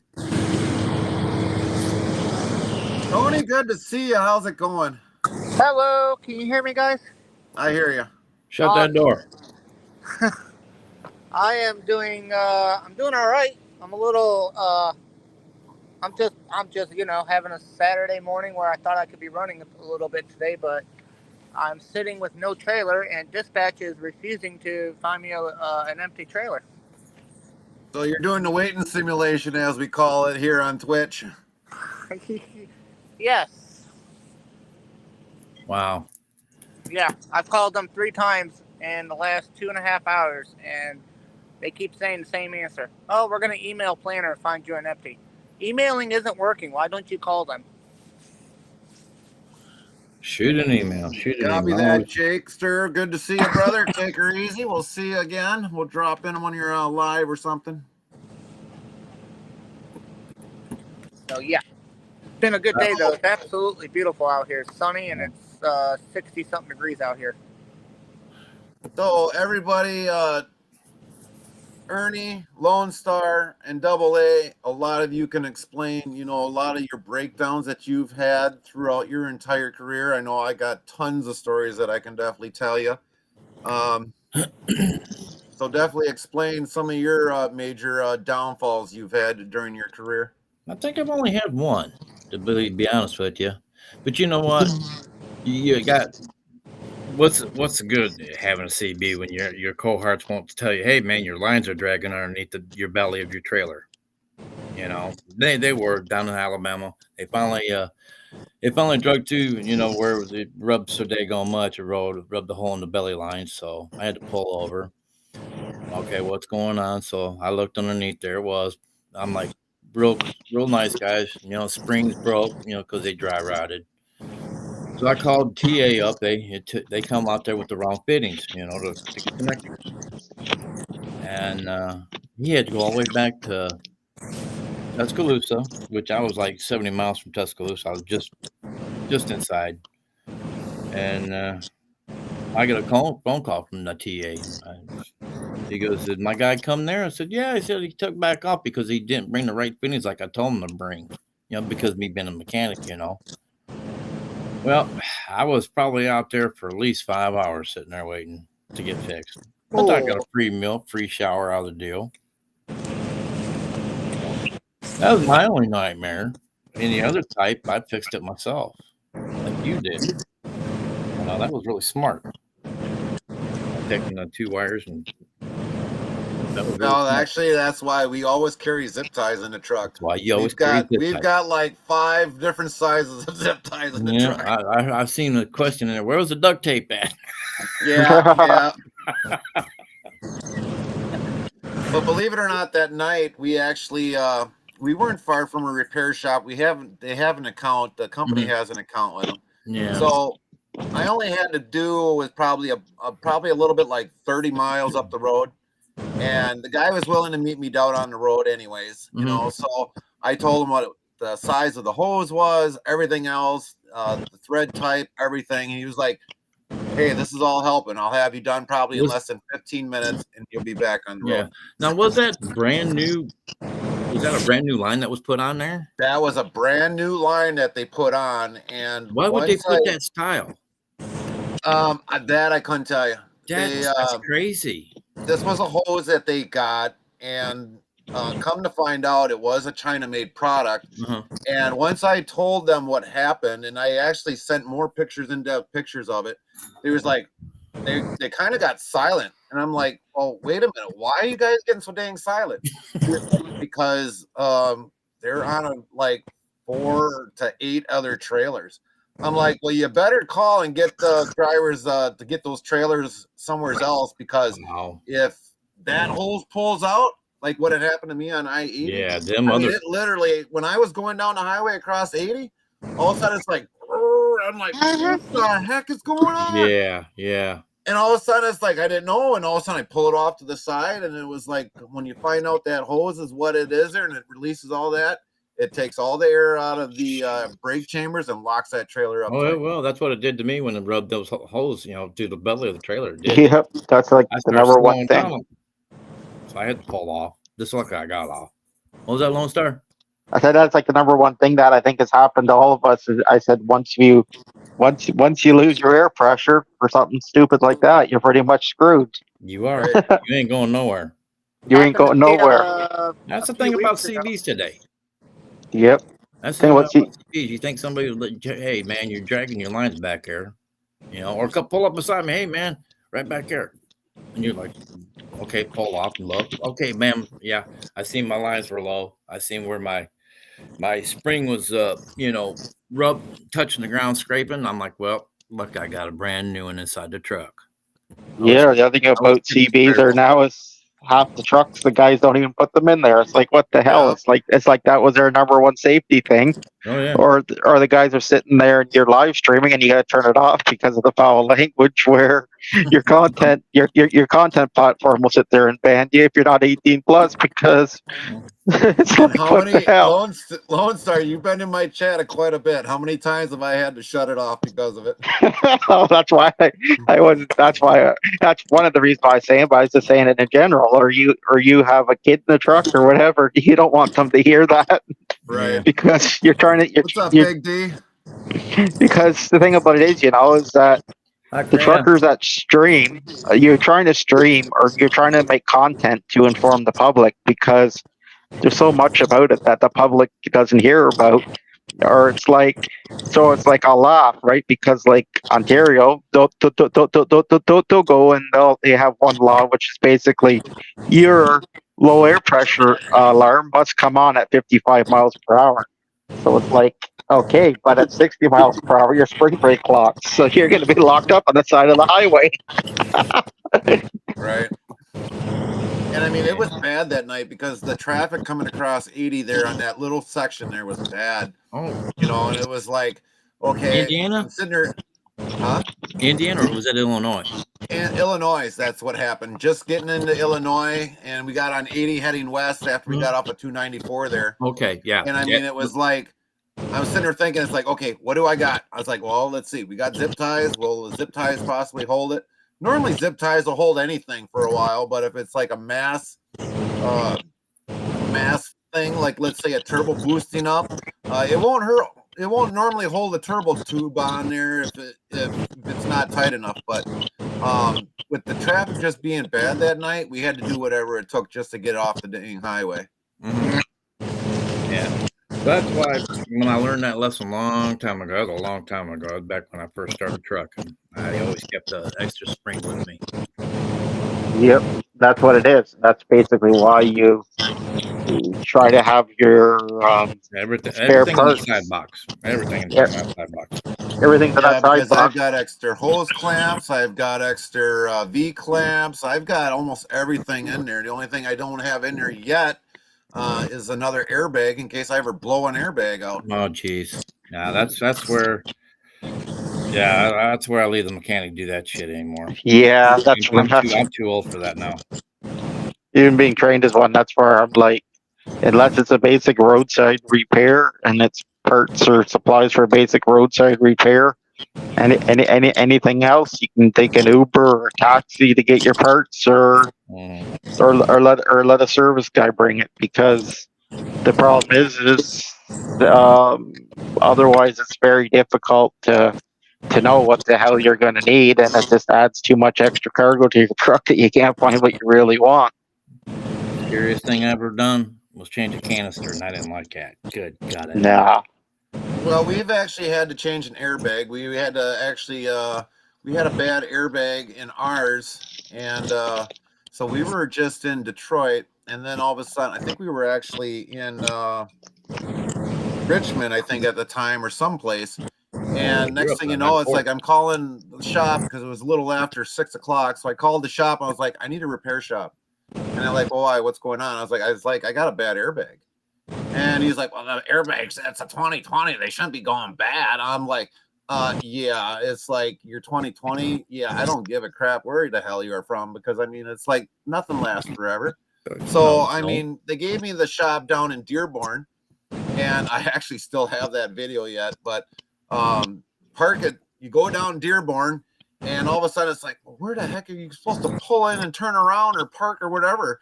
So I ended up parking right in front of the service doors, and I had to walk in. Luckily, they had everything all there.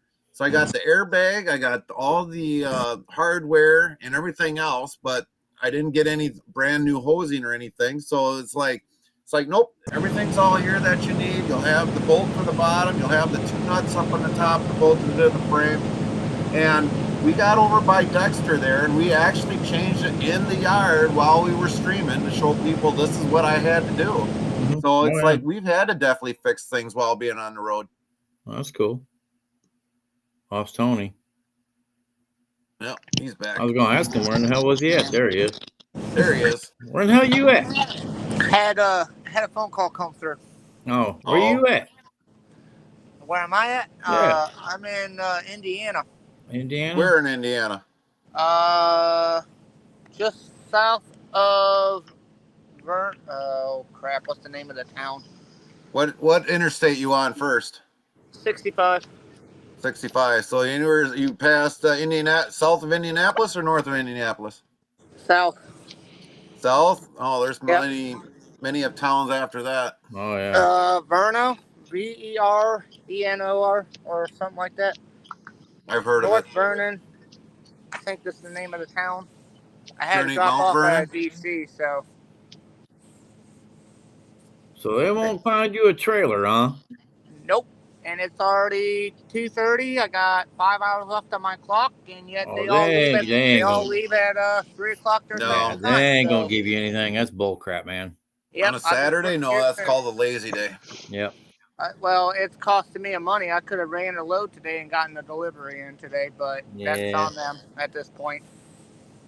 You know. Well, you. When it comes to you as a driver, if so are you now owner operator, or where's your status right now? Well, right now I'm still a company driver, but I'm Okay. looking into being an owner operator. I have to go into like a lease purchase program, but I have to make sure I get in with the right program, so I'm not getting lowballed on money Right. or miles. Right. You know, I don't want to. I'm not jumping into anything that I don't feel comfortable with in terms of Right. like numbers. So. Right. Like for prime example, a few weeks ago, talking about breakdowns, I've had quite a few already as a company driver, which doesn't surprise me because certain companies just don't take care of their equipment. Mm-hmm. I had a brake chamber completely go bad on me on one of my drives, locked up the entire system, couldn't move it just like would not go anywhere. So I get on the phone with dispatch, tell them something's going on. They said put in DVIR, so I put in DVIR, which is a daily vehicle inspection report. Put in that, take pictures of it, and they had a guy come out, look at it, says I can't fix it. You're gonna have to get a tow truck. Well, funny thing is, I told the company that you're gonna have to get a tow truck from the get-go. You know, because I knew it wasn't gonna get fixed on the side of the road. Was the chamber rotted, or what was the problem with it, or was it leaking past the rubber between the rubber diaphragm? Something on the inside broke. A spring. He tried to bypass it, but he couldn't bypass it because the spring on the inside broke or something like that. He was telling me. So it was rotted. The spring rotted away. Yeah, something broke or whatever it was, and it just was not going to get fixed. And I spent 7 hours on the side of the road waiting for a tow truck. It's crazy how, like when we're down, that how many hours we could wait for somebody to come out to change a tire or something, that all of a sudden he's like, oh yeah, I could probably fix that. And next thing you know, like 3 hours, 4, 5, 6, 7, 8 hours later, he's like, nope, we can't fix it. We're gonna have to call a tow truck. Yeah, and that's another 5 hours of waiting because you can't just call any tow truck, and you gotta call. I don't know what they call them anymore. A heavy haul, I call them. Heavy haul. Yeah, Heavy they don't have haul. a AAA in trucking, that's for sure. No, I just like Wheelburger said, I'm with him. I know on the lease purchase because I'm like, if I'm buying a truck, it's going to be spec'd on how I want, because a lot of the companies that turn around and give you these options for these lease purchases, they're basically in it for themselves to get a driver, and you end up paying 3 times more than making your payments. Yep. Like, for prime example, I know that the current company I'm with, they want me to do a lease purchase. I said, well, give me all the information, let me look it over, and let me compare some notes with other companies, and I'll get back to you. Oh no, they handed me the information. They wanted me to sign the paperwork that day. I said, absolutely not going to happen. I'm not just signing any paperwork just because he gave me information, you know? Yeah. Those are your companies that you want to watch out for. Mm-hmm. Because if they want you to sign paperwork right away today, they've got things hidden in there that basically screws you over as a driver. Yeah. Yeah, that's basically what I say to anybody. I say, save your 5 or 10 grand, put it down, spec a nice used truck that you like, and that's to your specs, and you further had to do it, because there's a lot of finance companies, even if people got rocky credit, that'll still give you 10 10% interest loan, and it's still better than 99% of these lease purchase programs, unless you get a half decent deal. Yeah. And I know like some companies they'll give you a per mile rate, while others give you like an 80% gross of what the truck makes, and others give you 75%. I don't know really which one's a better deal on commission wise on how to make money off of those. So that's where it kind of is tricky for me, you know. Well, if they're giving you 80% of the load, that's pretty good. Yeah. The thing is you got to make sure that they still include the fuel surcharge in there. If they don't include the fuel surcharge on there, you're not going to be in that business very long. Nope. That's one of the things with where I'm at. We get a percentage of the load, we get the fuel surcharge. Now when we deal with brokers, it can be a hit and miss. Sometimes we'll get a fuel surcharge. Other times we don't get a fuel surcharge. Sometimes it's probably programmed into the load amount. But the fuel surcharge, that's your important. If there's nothing about fuel surcharge, I'd be a little bit concerned about it. Well, the thing about it is your fuel surcharge is the fuel surcharge. You can actually make money off of that fuel surcharge, depending on what kind of truck you're driving and what you're running for fuel economy. I hate to break this, but I'm gonna jump off of here. I've been on 3 hours already. All right, no worries. Yeah, Gary, I appreciate this very kindly of you letting me be on part of this chat board. Okay. Always, Ernie. So get a hold of me again whenever you want to do it again. Oh, I'll reach out to you, Ernie. You know you'll be one of the first ones. Yeah. Hey, you stay safe there, Double A. I will. You too, bud. All right, buddy. Talk at you guys. Okay. Yep. Later. Question for you guys, because I might sound like I've heard of fuel surcharge. I'm not understanding what it actually does. The fuel surcharge is basically a thing set up by your government authorities, which is basically about in your companies because of the cost of fuel. Because the cost of fuel's gone up from like $2 a gallon to like $4 to $5, depending on where you are. So the fuel surcharge is all set up to basically offset the increased fuel cost and make it a little bit more affordable for drivers to stay in the business. Because without fuel surcharge, 99% of us would be broke. Pretty much the whole world would. Well, I don't know what they do in other countries, but pretty much the whole trucking would basically come to an extreme halt. Yeah, that's basically what I'm saying. So it's basically what it is. It's basically if you can get a truck. I went and did the numbers at one time, and it's basically if you could get a truck that got 6.5 miles a gallon or better, the fuel surcharge almost pays your fuel bills. So it's basically money back in your pocket, basically. Yeah, It's basically money back in your pocket. So it's basically what it is, as a company driver, fuel surcharge don't matter because you're using the company credit card to pay for your fuel.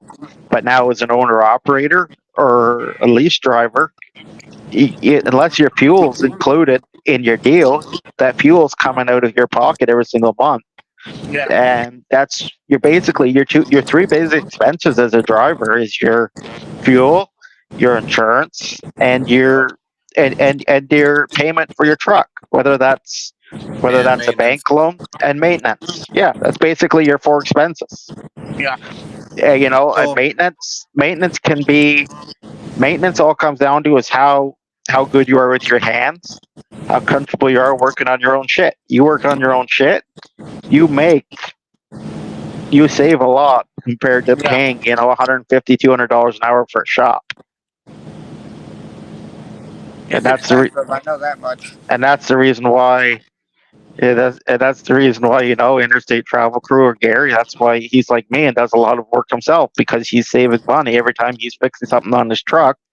Plus, he knows it's done right and the way he wants it. Versus paying a shop, you don't know what the hell the guy's doing. Yep. Yeah, we've been having that problem with our own company shop. Is like I'm always working on stuff because, like, for some of that, remembered that I put on the new APU cover on there.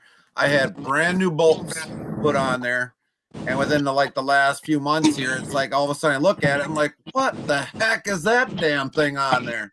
It's not what I put on there. No, and I don't mean it to point fingers at you. I just mean in general about the industry. Yep, I get it. I get it. No worries, Lone Star. I know. You know, I got pulled into a weigh station a few weeks ago, and I was told to change out my airlines because the officer didn't like the looks of the the hoses. He didn't think it was going to hold much longer, and he said Down on the bottom there where it might rub on the deck. yeah. yeah. And I said, okay, well, can I just bring it up a little? He said, you're not allowed to touch it. I want a certified person out here to change out your air springs or your airlines, and I want new springs put on that trailer before you can move. Yep, Like, you because have got to be joking me. no, because at the end of the day, the air brake systems on those trucks, unless you're licensed for them, you're not supposed to touch them unless it's an emergency situation where you're broken inside the side of the road. Because Right. it's like me, I literally have to write a government test every single year in order to say I know the adjustments, I know how that system's set up. Because Yeah. I said to somebody, it's like your car. You know, you run your car with a brake fluid, you go hit the brakes, your car's going to the ditch. The truck, it's the same thing. You know, the air is the life of your truck. Yeah. The air is what makes your truck do your thing. And the air Go ahead. system's like one of the most critical of components of your truck is your Yep. air, your brakes, your tires. Anything Yep. else is like not a big deal. Yep. I know the other day I went to unhook from a trailer and I got out from underneath the trailer. Everything was fine. I guess I didn't press in the air, the tractor brake far enough, and it popped out, and it just stopped me dead cold. And I was only going like 5 miles an hour, but it felt like it just stopped right there and then, without any warning. Now Nope. imagine that doing about 65, coming out, start heading out when that line, that video, and all of a sudden it's like that hose blew apart on there because of that little O-ring in there that would held it together. Now imagine doing that and coming to a screeching halt, like wondering what in the hell's going on here. Yep. Yep. And the damage that does to your truck or your trailer, because it'll pull your whole truck. And if you're not paying attention, it'll sit there and flat spot your tires.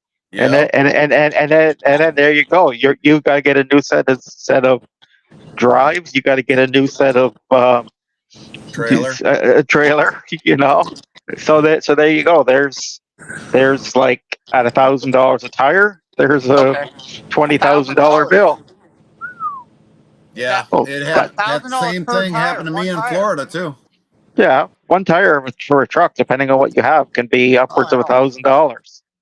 That's basically why I say, you know, you before you jump from company to owner operator lease purchase, you have to be 100% sure that this company's transparent on how they're paying you, or that's the reason why.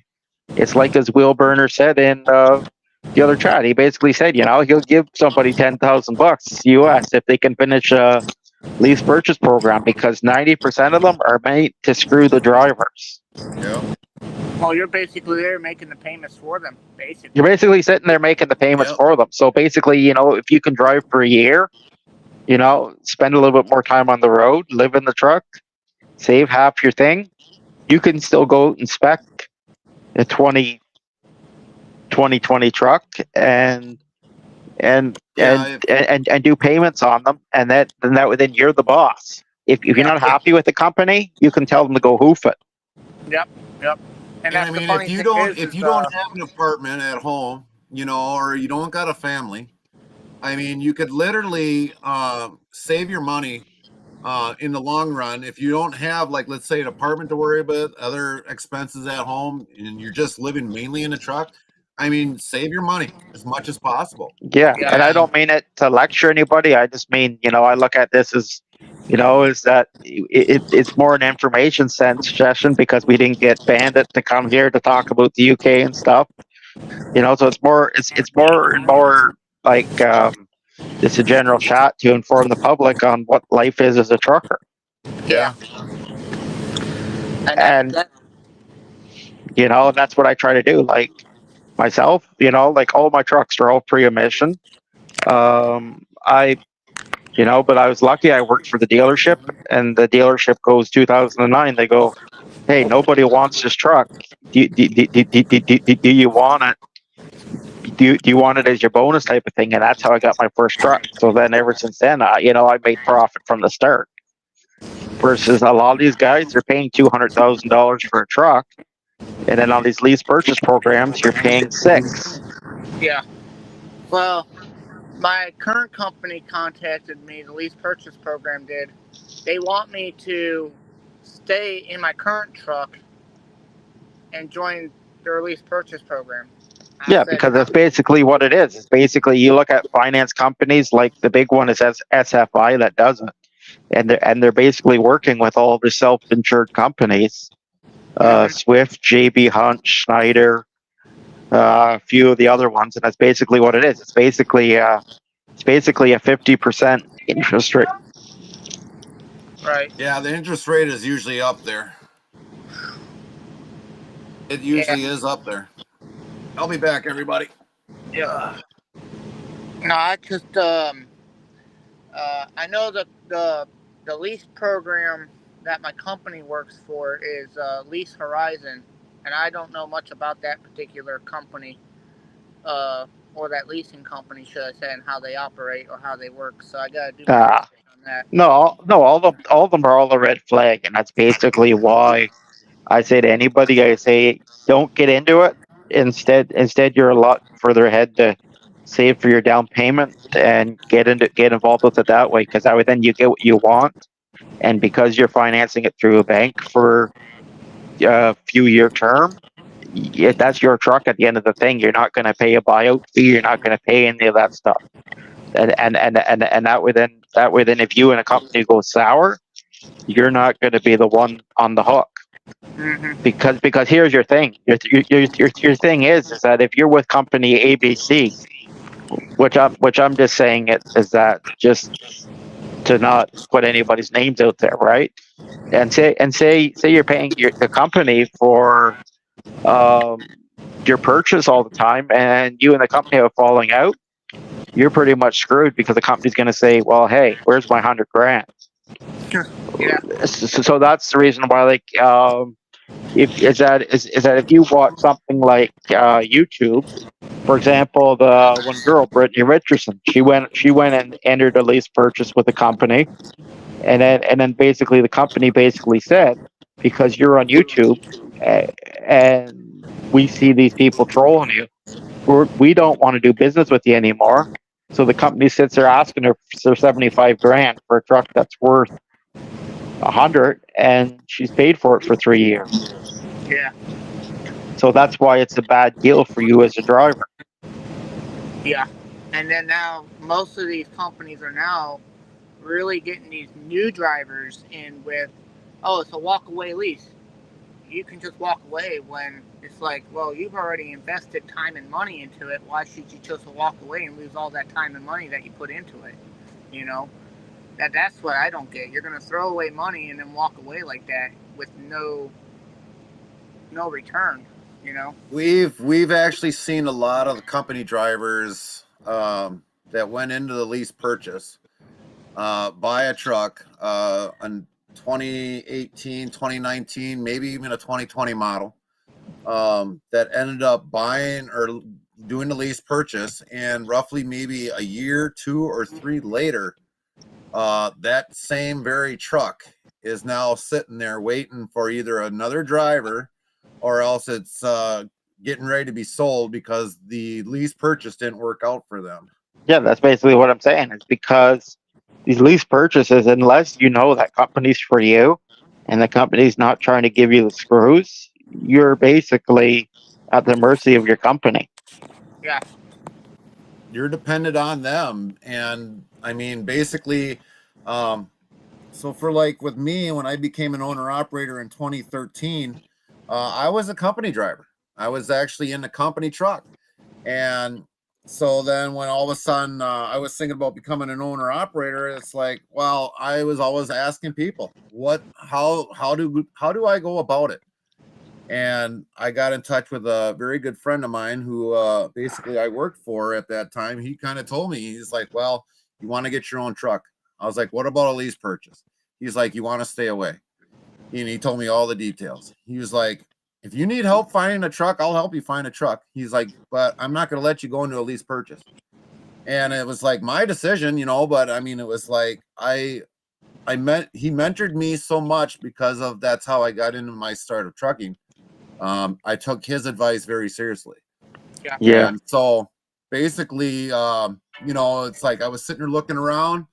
The Godfather came up. I seen it show up. It was a 780. I always wanted a 780. It had the room, had the driver's lounge, and everything else in it. And he was like, I'll help you get this truck. And so then he called the company, and I would talk to him, and after a while it was one-on-one with the company that was selling the truck. And he's like, well, we'll sell the truck for 17,000. And I was like, well, I gotta test drive it first. I want to make sure everything's good. Everything's this and that of what you're saying. And eventually I went and test drove the truck. Thing ran great. Of course, I should have done some better inspections on it, because with the Volvos, you can find out what the mileage is. It's logged in deep into the computer, but you can find out what the mileage was. They ended up changing out the display on it, and it was the wrong display, so they never corrected it. So they sold it to me actually with less miles than originally on there.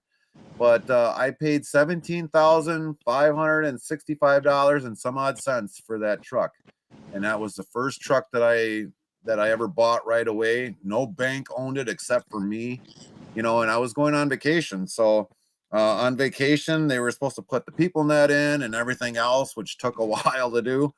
But ever since then, I learned it's like, if you're going to buy a truck and you get into being an owner operator, it takes a lot of risk. You've got to manage your money. You got to balance your budgets. You got to make sure you got your maintenance program, your tire program, and anything else there, your heavy vehicle use tax and everything else. And you've got to be really good with doing business and make good business decisions as an owner operator. The one thing that I've learned and just noticed that what I'm trying to do, even though I'm a company driver, fuel is the biggest thing I'm trying to manage myself. And even though I'm a company driver and I don't got to pay for it, I'm in my head saying, okay, you got this many distance, do you need to fill up? No. Good. Okay, my next load, how many miles is that? Do you need fuel, and how much fuel do you need to actually kind of make it there, or have enough for your next fill up to your next load, or vice versa? Have enough for half the week, if not more, but then try not to fill up towards the end of the week. That way it doesn't cut into your running costs as much.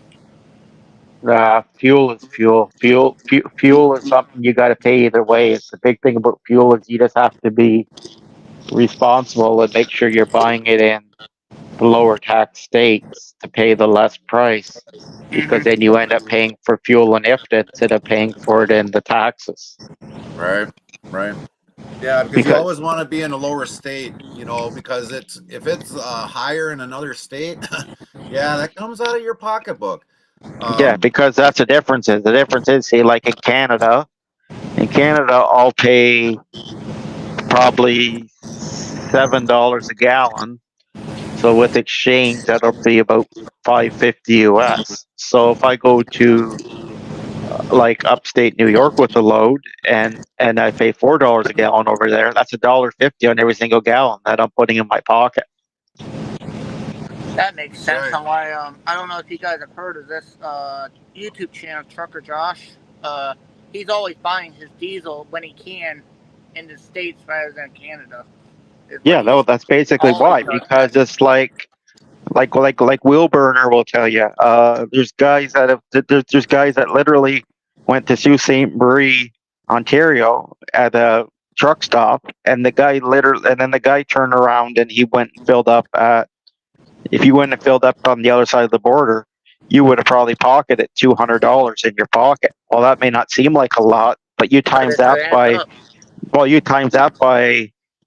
if you put 2 tanks a week in your truck, that's $400 a week. You times that by 52, that's a lot of money out of your bottom line. Yep. Yeah. Yep. Sure is. And that's the It's- thing. Like my I don't like the one thing that been pushed on me is not so much the cheaper gas prices, but where do you get your fuel surcharge at, and taxes plus the company discount. If you do lease purchase, you gotta go with the company discount, they say, as much as possible. Which I Yes and don't no. I don't know if that's wholly liable in certain cases. It's what it is that was that when you sign on as an owner operator with a trucking company, the trucking company will turn around and say, well, hey, they'll buy fuel at rack prices with certain companies, and then they'll say, so you'll pull into like Love's, for example, and you'll see the pump price at Love's for say $5 a gallon. But because the company's buying in a bulk through Love's, the company's paying Love's for. So they're basically just saying, you're going to make an extra dollar a gallon. But then you've also got to look at what's the other guy in the area, because if there's a guy across the street, say a Flying J, selling it for $3.50, it's still costing you money and you're still losing. Yeah, because the ad with Lone Star there, like with us, I mean, we deal with like Love's, Flying J, Pilot, which are combined companies. Petrol TAs are combined companies. It's like because we're such a huge fleet. Um, Normally, let's say if it's like $5 on the pump price or on the sign, we might be only paying like maybe $4.98, $4.97, or it depends upon what the incentives that company is willing to give us for fuel, because of the fact that we always buy so much fuel from them. So that's where that comes in. But like our yard fuel, that normally comes in about 7-8 cents way cheaper, because we always buy bulk in our yard fuel too. So like when I get back into Wisconsin, I'm always going to Quick Trip. Quick Trip's always but it's better fuel in my opinion, and it's a lot cheaper than any of the companies that are in Wisconsin, like Love's, Pilot, Flying J, and all them. So I always try to buy the the fuel from them because it's just way better quality. Well, the thing about it is that, the thing about it is companies like QT and companies like Quick Trip actually filter their fuel before it goes to your truck. So because of that, you don't end up with fuel filter issues and stuff like that. So I'm again, actually glad you that guys mentioned that, because I actually had a fuel problem when I worked with U.S. Express. I went to go fill up in New Mexico, and my truck just wouldn't start because there was crap in the fuel system that clogged the fuel injectors and the fuel filters and all that stuff. It just killed it. So, and they found out yeah, which gas station I filled up at, and contacted them. And I don't know who ended up paying the bill, but it was a big problem for me and a big problem for my company that the quality of fuel wasn't good. You know? no, but that's just it. That's why like companies like Quick Trip, Casey's, QT, that are offering good quality filtered fuel. At the end of the day, even if you're paying another couple cents a gallon, it's going to save you money because you're not going to sit there on the side of the road waiting for a roadside assistant guy to come bring you fuel filters and paying him to change them. Yeah. But like you have to take all the stuff into account. It's not just the pump price. It's what am I getting for the pump price? Yep. Yeah. And as an owner operator, how often do you need to clean out your fuel tanks to make sure there's no crap on the bottom of your tanks that'll get sucked in? How often do you need to clean out your fuel tanks, like manually? You're talking about like sludge and stuff? Yeah. Well, I don't know if you've had this problem, Lone Star, but have you ever had an algae buildup? Yeah, because the algae buildups are basically because of the biodiesel blend. So basically, if you can avoid biodiesel the best you can, it makes a big difference as well. And that's the difference is some fuel suppliers or some states have a percentage of biodiesel that they require. Mm-hmm. Mm-hmm. And then But otherwise, on the other part of the question, how many times have you cleaned out your tanks? I've only basically ever had to clean them out because of stuff like the algae problems and stuff like that. Other than that, you really don't have to worry about it. I mean, as long as you keep the stuff out, when you first open the cover, because like with me, I think there was only one tank that I think in my, I'm trying to think what truck that was. I think it was the Godmother, that I actually literally had to throw something down in there to kind of clean out the tank because it was really bad and dirty. So, I mean, I just dropped the plug out, dropped an oil catcher down underneath that, and just let it go to town and just cleaned it out the tank. But Yeah. normally for that, I've other than that one time, I haven't had to really clean anything else out other than if I noticed an algae problem. No, it's basically your tanks. You never really have to clean them as long as you're getting a good quality fuel, and as long as you're um as long as you're using like a half decent additive with your fuel, especially in the wintertime. Right. And everybody will tell you this additive is the best, that additives are the best, and it's like you realize with trial and error, different additives have different results depending on how your truck is set up. Yeah. Did you use that additive that I suggested to you, Lone Star? Yeah, because I was actually testing it, and like that additive is quite good. Say with trucks that are Cummins powers or the Detroits, they love that additive, and it actually does like increase in the fuel economy and stuff like that. Yeah, that's the only additive I will ever buy. If I run out, then I'm gonna be a sitting duck. Yeah, now stuff like the House and stuff like that, it's great with Caterpillar engines because it's an older thing, and the Caterpillar's an older engine, so they kind of get along. Yeah. But no, as far as fuel goes, it's more about changing your filters. Like every single oil change, I'll change it. I'll change out the fuel filters. Have you ever used seafoam in your fuel tanks to counter the algae? No, I've never used seafoam. I've used the diesel power service for it, but the seafoam is not really made for stuff like algae because seafoam is more just a petroleum lubricant that's made to help stuff work better, like your injector pumps and stuff like that. So it's not really. I can't remember the stuff that I use for the if I ever encounter an algae problem. I think that bottle's actually I haven't used it in so long because it was like it's one of those bottles that you squeeze where it goes up into a thing and then you just dump it into the tank. But I haven't used it for so long, and I couldn't tell you what it is anymore. But I've never used seafoam for that. I've always kept the seafoam mainly for gasoline engines that sit for the winter months. Yeah. Viking says I use that. Let's see here. I use that and power service fuel additives very fuel up and over had issues in the ATF Dextron 3 fluid. Yeah, because the thing about it is, you can use transmission fluid. The ATF3 is a form of diesel conditioner if you really want to, because it is a good conditioner. It's the same thing as like a lot of guys still put a quart of it in with their oil and start their truck, and it'll help clean the stuff out before they change the oil. Yeah, because even like if I ran out of anti-gel, I've even had kerosene on board, a little bit of kerosene. I usually always put in like a cup of kerosene in there. That definitely helps the paraffin wax from building up or solidifying.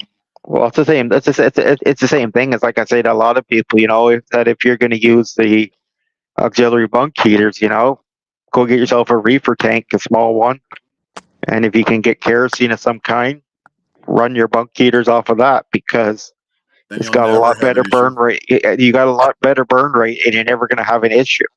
Right. And as long as you can find a station or somewhere local on your trip or whatever that you can fill up another couple jerry cans worth of kerosene and refill it, you're pretty much set. Yeah, because I know there's one company that'll add on to their fuel tanks and actually have kerosene just for the bunk heater. Yeah. Yeah, there's a couple companies that do that, or it's the same thing as like you can actually, or same thing as like you can actually buy like the split tanks because some of the trucks I'll buy the split tanks for the hydraulic and the diesel, Yep. and Yep. I'll fill up like the 25-gallon split tank side with the kerosene. I'm like, well, put kerosene on this side for your bunk heater, you're gonna never have a problem. Right. Yeah. I'm finding this very, very informative, to be brutally honest. I'm learning a lot from everybody, because I didn't think kerosene would be a good idea, but Well, it's because kerosene is a fuel oil. Because basically all diesel is number 2 fuel oil, Yep. and then it's basically what it is. It's basically the additives in it. It's what changes the thing. It's like technically speaking, if you heat with oil, you can go to a gas station and you can buy farm diesel. You can buy on-road diesel, and you can dump some of that in your tank and refire your furnace, no problem. It's oh, just it's just the way that the heat comes out from it. That's what makes a difference. yeah, Well, between your kerosene and diesels, it's the after product of basically your higher grade gasolines. Yeah, that's basically what I'm saying. Like the Right. base product is the same. Like you can run a diesel engine on kerosene if you really wanted to, Yep. but it's just, do you want to pay the extra couple dollars a gallon? Right. You Yeah, because know? I think kerosene right now, I think the most I've seen was like $5 a gallon almost. Yeah. Yeah, but that's what I'm saying. Versus you, what you pay for diesel, you probably pay $4 a gallon. Right. Right. Something like that. And it's just basically, again, it all comes down to the cost. And it's plus the diesel fuel has the lubrication added to it and the additive pack for the diesel engine, so it's better for the long-term environment versus something like a bunk heater. The kerosene is great because it's got one purpose, and that's to provide heat through the pilot. Yeah, the one thing that I noticed during the winter months when you've got additive fuels in there, it definitely burns up the screen in there in the bunk heater much easier. Because I know we had to switch out the bunk heater this year because of a bad screen because we didn't have any more screens. So we did have a new bunk heater that we threw in there, but I definitely got to figure out a way of how to get a tank in the back there and run it so that it just like stays on kerosene, so I don't ever have that issue. That's your best way. The best way is like, because you've got the T680. The T680, there is a company that builds the split tanks for it, so you get like 100-gallon tank Right. with like a 50-gallon, with like a 25-gallon hydraulic oil tank on the other side of it. So you can basically fill both of them, and they're sitting there at the back of your cab for the access in the same port. So Right. that is one of your options. And if you want to make them look the same, you can buy like a 125-gallon fuel tank as well, because they got like 125. They got 125 and the 25, so you could put 125 on each side and increase your fuel economy, your fuel capacity a little bit, and be able to run it like that. But Right. that's all up Well, to that's you and one the of the things I'd pocketbook. like to do. Yeah, but I know that's something that you'd like to do. That's why I mentioned it. But it's Yeah, just because it's I an don't like example. only having 200 gallons. I mean, I was used to having 300 gallons of fuel on the Godfather, and all of a sudden it's like now it's like 200 gallons. It's like, this trip before if I would have had 300 gallons, but Yeah. I mean now with all the emissions on the right side, I can't put a bigger tank on there. I got to leave a 100-gallon tank. But the other side, I've got plenty of room. If I could probably stick 150-gallon in there, I mean, Yeah, that's the reason why I said. Well, even on the emission side, you can go up to 125, but that's about all you can get over there. Right. So it's basically you can do 125 on each side with a 25 hydraulic and run that into your bunk heaters Because I think I'd have to is a go a good bigger option. drum in order to get that big of a tank. I can't go lengthwise, but I can put a bigger drum Yeah, on there. yeah, because the drums are a little bit bigger. Right. And so it's basically your length would be a little bit more on the left side for your bunk heater. Then it's just a matter of running the fuel lines. Mm-hmm.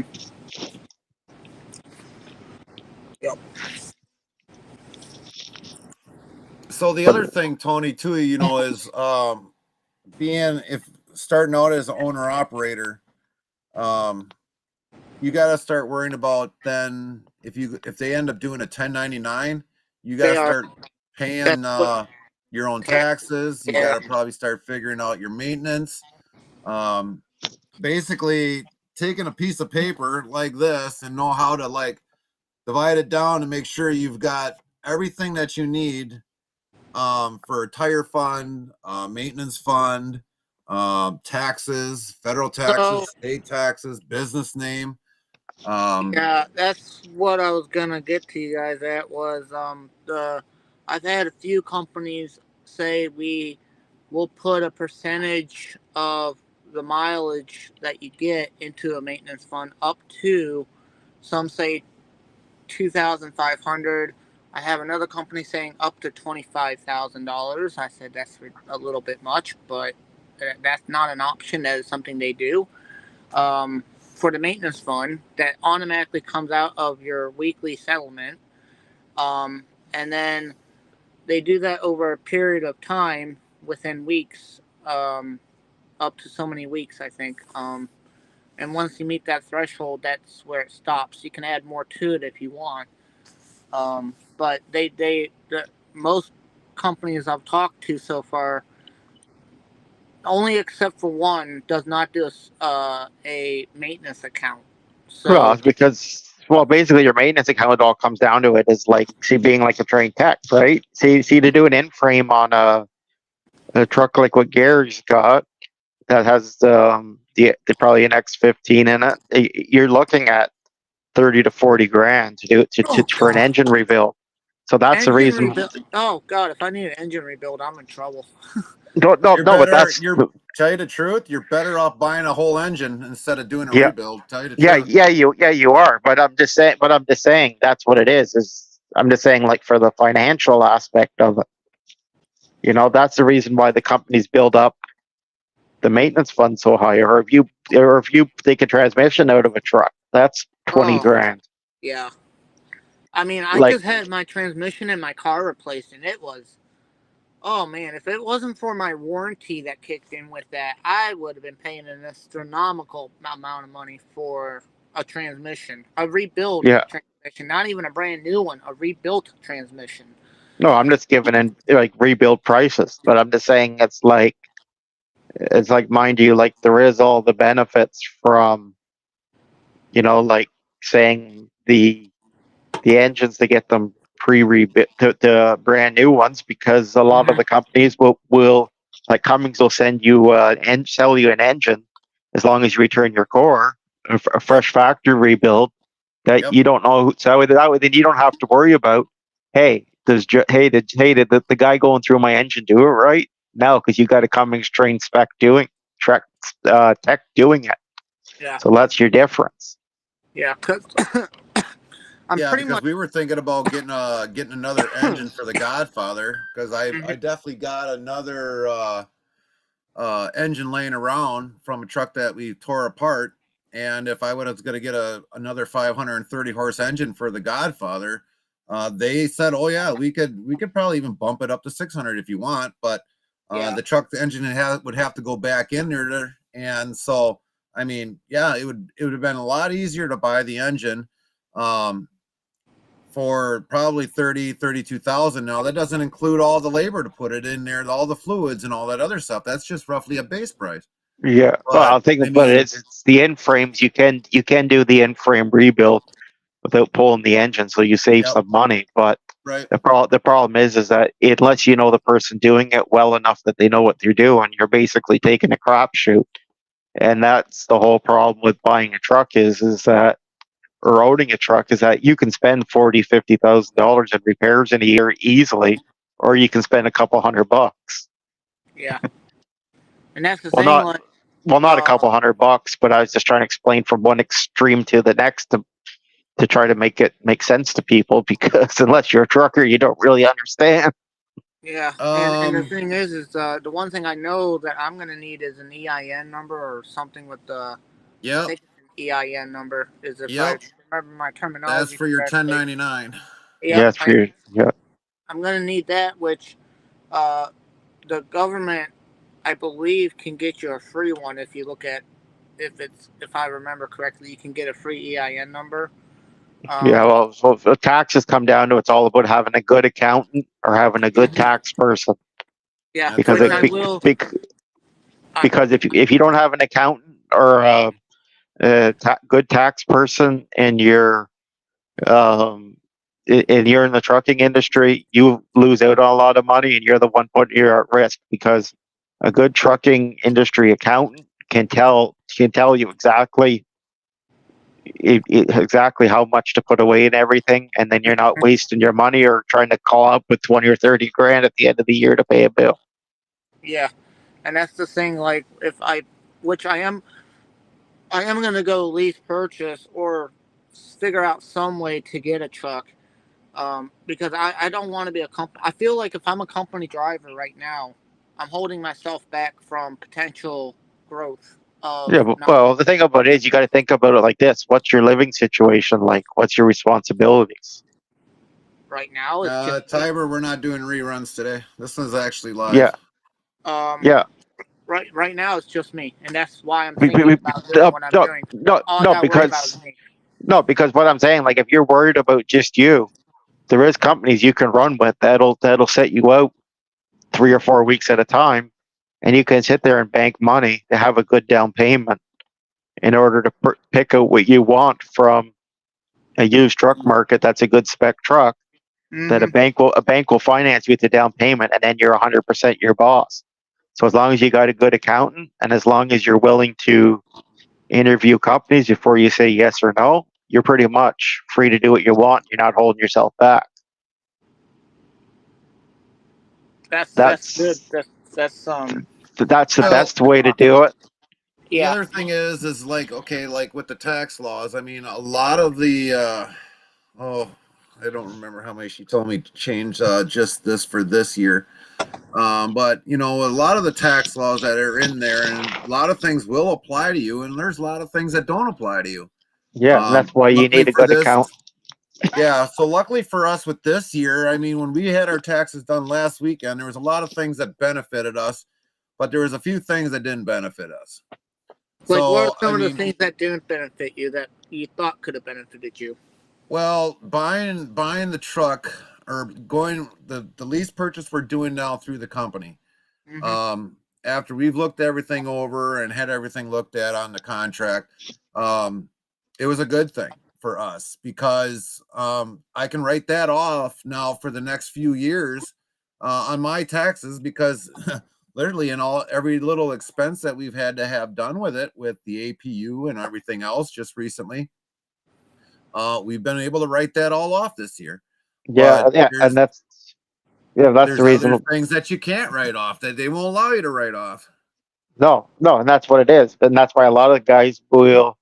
That's why a lot of guys will buy a truck through finance, and then they'll lease it to themselves for a $1 purchase fee at the end of your 2 or 3 year lease, and in order to still get your lease benefits, but avoid your whatever. And that's why it's good to basically come up with some kind of a down payment, and then basically talk to a good accountant or Yeah. a good business advisor that knows the trucking industry, and talk to them about how they do something.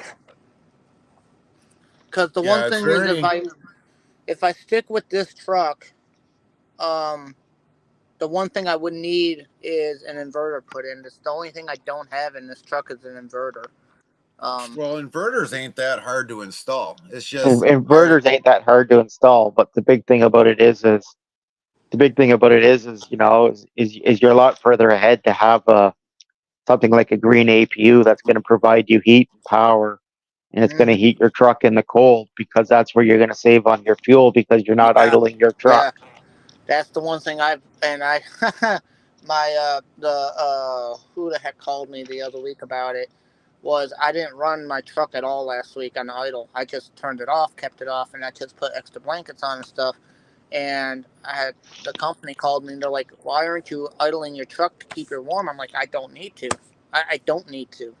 No, I They're don't like, need to either. I grew up in the north, but I'm saying, like, there is situations that you'll get exposed to. Like, for example, when I drove ice roads in the north, the truck's at mm-hmm. -40. So that means if I didn't have the APU keeping the engine warm, the truck would have froze up. "Oh, Yep, it absolutely, would have yeah, gelled up real absolutely." quick, especially in that temps. Woo! Oh Yeah. yeah, no, that there would be circumstances where I will just idle it and keep it idling because it Yeah, would but that's the reason benefit. why I'm saying is because what you got to remember is when you're a single guy and you're in the truck, that truck's going to be your home, and That's Yeah, right. that's how you're going to pay for that truck.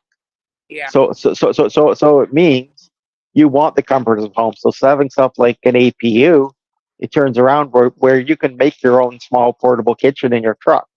If you've got a mother, girlfriend, whatever, and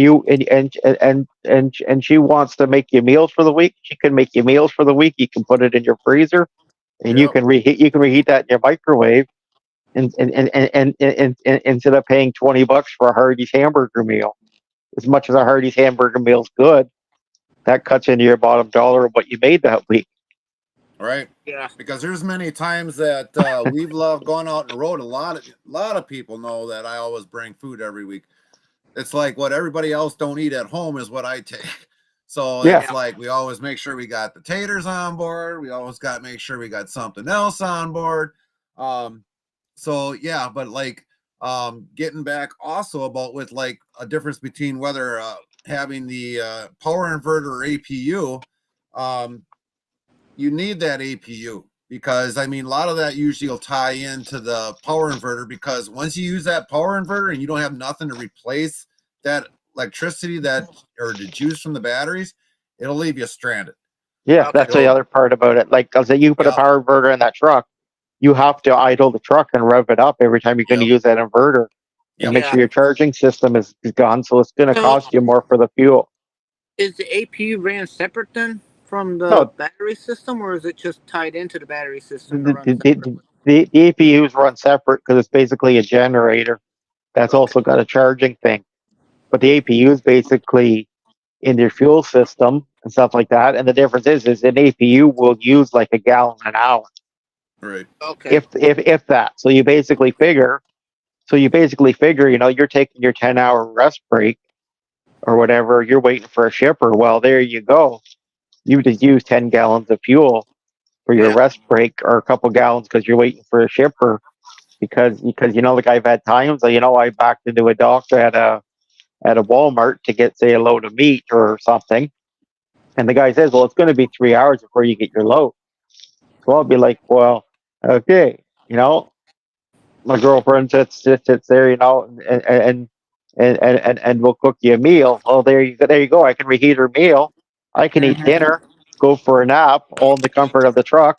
The guy comes next to you, bangs on the door, says, hey, your load's ready. There you go. You turn and burn. You drive your 600 miles. You're at the other guy. Everybody's happy. yeah. Because I've pretty much made up my mind that I don't want to be a company driver. Um, I'd rather be my own boss and be able to choose what I want to do in terms of making sure I can make the money that I could potentially make. Because I feel like I'm getting held back as a company driver of making the potential money. Yes and Realistic. no. Yes and no. A company driver, the big benefit has its benefits and it has its rewards, and it as like what Gary said, it's why a lot of the guys got out of their lease purchase and went back to company, because stuff like the recession. Mm, Right. Because the difference is if you're a company driver, if fuel hits $10 a gallon, that doesn't really affect you because the company is still paying you $1 a mile. versus when you're in the owner operator shoes, at $10 a gallon versus the $5 a gallon just took half of your profits out of your pocket. That's true. Yep. So like here's another thing, because we're gonna go back a little bit about when it came to, like, the fuel surcharge. So if they're giving you a load that's paying $400, Okay. and let's say they're not giving you fuel surcharge, what might be half or a quarter of that. So like you figure you go to the pump, you've got 200-gallon tanks, we'll just say, and all of a sudden you're filling up your tanks and it costs you about $400, which you're already getting paid for the load, $400. Are you making any money off of that? Nope, you're basically breaking even at that point. Yep. No, Well, yeah, actually, you're spending money to put back into the truck because you just used up your load money to put it in the fuel tanks. you're So losing with the because fuel that. surcharge is actually giving you a little bit of incentive, to offset that cost of that fuel into your truck. Yeah, because the difference is, right, is that if I get, say, a company like my company's 100% fuel surcharge. So the difference is if I get a $400 load, they're giving me 100% of the fuel surcharge. They'll, you might get $200 for your fuel surcharge. So when you go and fill up your truck for $400, you still made $200 off of that load, which at least, yeah, it's not a lot of money, but at least that still put some profit in there, so that by the time you put some money into your maintenance account, your business accounts, Mm-hmm. because you still made, say, $100 for your 2 or 3 hours worth of work. Yep. Yep. Now, if you don't fill up at all, you still get that fuel surcharge, right? Yeah, you still get it either way, You're but think supposed to about still it. get it, yes. You still get it either way, but I'm just saying as an example, because fuel, you're going to buy it sooner or later. Oh yeah, that's true. That's a given. Because that's all I'm saying. Like, even if your truck has a 2,000-mile range because you've got 200-gallon tanks, once you get to the end of that 2,000 miles, you got to fill that truck. Yeah. So the difference is that if you've done 4 loads, that's 500 miles each, and they'll give you fuel surcharge. Well, that's what's paying your fuel and making your profit. Yeah. But the Because one thing too, to kind of add to what Lone Star is saying, is sooner or later you're going to need fuel. But the other thing you also got to think in mind, though, too, is like, okay, let's say you're here in Indiana and you got to go all the way out to Washington State. You got to sit there and think, okay, should I fill up now or should I wait till I get out to Washington State, where fuel might be $5.25 a gallon? So I mean, you always got to take a gamble at that too, with that fuel surcharge, of when do you want to save money or do you want to just spend more money when you're out in Washington State? yeah, Because so you're gonna, that's the either way, you're gonna have to get fuel out in Washington State for that many miles. yeah, That is that's the the one reason. thing. That's the Yeah, one thing I noticed as a company driver. When I would go out to California, I would always fill up right before California. Right yeah, and before that's the reason California why. without That's the fail. reason why that you need a good fuel tracker, so like app on your phone, app on a tablet. Like I said, anybody buy a good tablet. Mm-hmm. Put your apps on the tablet. Sit there at night. Sit there at the shipper. So when I'm picking up at the shipper going from New York to California, I know I can buy fuel in this state, this state, this state. This is my 3 cheapest states to buy fuel. Top off my tanks. Yeah. Top up my tanks. Get my free shower from Flying J. Clean up. Yep. Turn around and come back from California and say, okay, okay. Well, here, these are the states I can stop in that's cheap. Get my free showers. Repeat, because you always want to buy fuel at the cheapest rates, because fuel's not bad, because fuel is your tax deduction off your profit. The big thing about fuel is you don't want to overpay or overspend, Right. because overpaying or overspending is what cuts into your net profit at the end of the year, that you can put it in towards a certain amount into investments in the bank to reinvest towards your next truck, Mm-hmm. to not have to to not have to do a bank loan again, Yeah. do repairs on your truck, do whatever's required. And Because that's why it's the one app I run separately for my own is Trucker Path. yeah, That app, I didn't think it was going to be that great, but after no, it's using great. it for a month, it tells you everything you need to know that I need to know when it comes to routing, which is about the same route that I run currently with the company. It pretty much mimics the same route, a few differences here and there, but it shows you along your route the cheapest fuel prices at certain points. Yeah, but that's all I'm saying. And the thing about it is that the more and more years you put over the road, the more you know. These states here have the best fuel prices. Mm-hmm. So you'll go on an app like, say, Gas Buddy, and you'll say, "Hey, in Indiana, I go through these 5 cities that have a Flying J. Which Flying J's got the best fuel price?" Mm-hmm. And then Yeah, I'll say, because "Okay, the one thing is, well, like with me leased on, I mean, the company gives me every morning, Monday through Friday, an email of where the fuel prices are throughout the whole United States, yeah, I get all the emails. way from I A get to Z. emails. I get Yeah, emails like that too." And there's like right, third-party trucker services that'll turn around and say you too. It'll email you every single day and say, "Okay, here's the current loads. Here's the hot spots. Here's your fuel price." And that's all good to know, because that way then you know. Okay, well, if I'm going to be loyal to Quick Trip because Quick Trip's got the best fuel, well, here's the 5 Quick Trips on my route that I could get fuel at, and which one will I visit? Yeah. right. Or where's the Casey's, or where's whatever?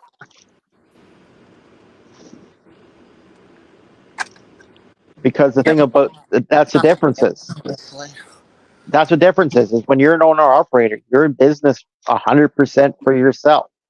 Right. Yeah. And that's the reason why it's 10 times more complicated than just being a company driver, where basically you go into an office, you see a dispatcher, you get a key, you get a route, and that's what you get. Because now all of a sudden you're thinking, okay, I got to pay myself, you got to pay your company, and you got to build your savings. Mm-hmm. And you might not even be able to fire the truck secretary. Yeah, because yeah. I tried to fire the truck secretary, I don't know how many times, and that bugger, he seems to stay there. Yeah. No, That's I'm the not one trying. thing. Boy, that's the one thing I do every night is go over my paperwork and make sure everything's organized. And I'm like, man, I'd rather be the one doing all this, but there's certain things I'd rather push on to someone else. Well, that's basically what it is, and that's Well, the the reason. thing, it's going to get more in depth for you, Tony, because I mean, it's like, okay, so like we're down in the office here.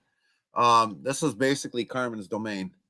I'm just kind of a reserved guest right now, but for the most part, you know, when I look at the shelves and all the way across, it's all trucking. So like, you know, there's stuff that, and Lone Star probably does the same thing. He's probably got a spot in his office. It's all deals with trucking. Yep. But the load sheets, the trip sheets, all the fuel receipts, all the repair sheets, everything is in its pile. Because by the end of the year, you either got to do a spreadsheet, unless you're going to do it on the road, get a laptop and do a spreadsheet completely on to your computer. So that at the end of the year, because if the numbers for what you made per year don't match your whole entire spreadsheet, you've got issues. Because if you ever Yeah, get audited, you're You're screwed. screwed. you're screwed. You're You're literally screwed. screwed. You're screwed. And that's the thing about it, is that unless you buy like a half decent laptop or a half decent tablet, and you want to sit there and take pictures of everything and enter it into your spreadsheet and keep your records, you're screwed. Because if your numbers are one thing and your numbers are something else, you're screwed. And it's the same thing with something like IFTA and the fuel tax. If your numbers do not match up what they should be, because they know what you've been running, where you've been buying your fuel, you're screwed. You're going to get audited. And once you get audited, then you're this down the rabbit hole, screwing yourself every single day. That's right. I think that's where an accountant would come into play, just to kind of help you It with that does. kind of stuff. It It does. does. It does. Because It I'll does. be the One thing first to is, tell you, I am not good. That's one of my weaknesses, and you can ask anybody, is I'm good at making sure that the numbers work for me at certain points. But when it comes to keeping track of numbers, yeah, no, I'm horrible. Like, budgeting is kind of my strength, but really my weakness of keeping track of everything to do the budgeting, you know? It is. But the thing about it is, an accountant's your best friend, but your accountant's also your worst enemy yes. because the way that you run your business is Mm-hmm. unique to you, the lifestyle you want to live, and your beliefs. And an accountant is not going to tell you all that because the thing about it is that okay, you might you might look at a company offering you a route. You might say, well, hey, I don't want that route because maybe you want to run say Maine to say Maine to Montana because you want to visit the Iowa 80 every single time that you go through every couple of days to have a nice shower because you really like their showers. Yeah. Are you really like that they're the benefits? Are you really like that they've got an on-site dentist or they got a chrome shop to buy accessories for your truck or they've Or you got might see the a Aflac haircutter? duck there. Who knows? You might see, but that's what I'm saying. You might see something that you like, and that's what being an owner operator in the trucking industry versus a company driver is that your loads are picked by you and you've got the final say to say yes or no Mm-hmm. because that's your truck. And that's the difference between, again, being a lease purchase or spending a year in the truck as a company driver, making your savings and buying your truck with a down payment because you're more going to be a free agent bringing your truck to company ABC than leasing the company from ABC. Okay. Because at the end of the day, company ABC is going to say, hey, because you, Johnny, lease your truck from us, we hold all your power over your head and the Right. dangling carrot about how you make money. Versus you, the truck, because you've gone to Freightliner, you've picked out the Cascadia that you want, or you picked out the Volvo that you want, or you picked out the T680 you want, or whatever. That truck is now 100% your asset as long as you pay the bank every single month. Yeah. That's the big difference. Because And if that yourself, thing goes down for any reason, you're screwed. yeah, Basically, that's where you grab your ankles. yeah, yeah, but that's what it is. So that's why you need to get yourself into a position where if that thing goes down, you're screwed and you're building enough money into your maintenance account to cover that. Yeah. But also you've got to realize that your truck is your asset. That's how you make money. So the truck's going to be your house, your home, your way of life, your asset, all that wrapped up into one bundle. Yep. And how much does I know it's gonna sound like a really weird question, but how much does a DOT inspection cost on an average? The one that It you have to have varies. every single year There because of whatever. varies depends on your states. It varies depending on your company because different companies have different deals with different Right. repair services. Like there's some companies where they'll deal exclusively with Speedco by Loves because they're big on international trucks, and Speedco's a international certified repair guy. Mm-hmm. And I mean, with the company, if you're leasing on with the company that you were previously a company employee, they could probably do it, but they will charge you. I mean, Yeah, every little thing that that seems to happen since we've been purchasing this truck, it's like they've been charging us for this, charging us for that. everything is a fee. That's basically what I Yep, say. yep. Everything's gonna be a fee, no matter what. I mean, even checking the tire, maybe sooner or later, it's like, well, you're over a pound of air, so that's $30 for checking that. Yeah, that's why I'm saying you got to take all that into account Mm-hmm. because if you don't, you're hurting yourself. Right. That makes sense. Yeah. So That's all I'm All the saying. information to keep track. And it's not that I try to lecture anybody or be negative. I just try to give Realistic experience, opportunities. realistic opportunity, and realistic experience. Try to help people. And not to have unrealistic expectations. You have to have realistic expectations of what you can and cannot do. Yeah, that's all I'm saying. And you got to It's live like within your means. You know, super. a lot of people like me and Lone Star that do this every single day. I mean, we get up, we go to work, and do this week after week after week after week. For some of the stuff that we deal with, whether if all of a sudden the truck is like having endless problems and it's in the shop and you're wondering, okay, was this a good investment? Was it not a good investment? Next week later, we blow a tire, blows out complete axle, transmission, engine, injector, blow turbo, Yep. whatever. You know, it's like for some of us that are actually the ones that are owner operators that go into this so very deeply, it can be a complete outright headache for us. I mean, we could have such an off week that you get up on the high, you had a good week, and next thing you know, for the next 3 weeks, you're down on the lower part of the hill there, and you have to rebuild up. One week I could make 20 grand. The next 3 weeks would cost me 20 grand each week. Yep. No, but no, I'm just being honest because that's what we're it just is. completely being honest. So, like, you know, when we were talking about, so let me ask Lone Star, when you spent your first $20,000 up front, what were you thinking? Oh my god, that was close. When you're thinking, when you spend your first $20,000 to buy to buy a CAD engine kit to do my own rebuild, the first thing I'm thinking is, holy fuck, I'm spending a lot of money. Right. Pardon the language, but then I come to think about it. Well, hey, this $20,000 means, hey, once I'm done this 2 week project, my engine should be good for another 1,000,000 miles. So you Right. think about it at a dollar a mile net profit. That's going to make me $1 million because I just spent 20 grand.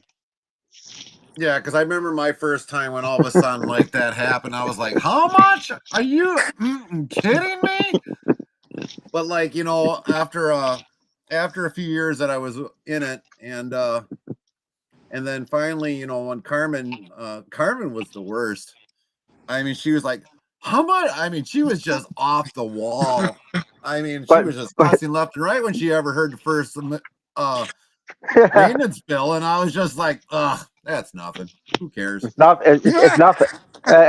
No, because that thing about it is, so like, being like an owner operator also cuts into your life and relationship, whether it's you're looking for a girlfriend, whether you're married, Right. because the person that you're spending your life with or your time with, they have to understand and have the love for the trucking industry that that you do, because because it's like, if my ex did not grow up around the trucking industry, she would be like, holy shit, you just spent 40 grand on 2 truck engine kits.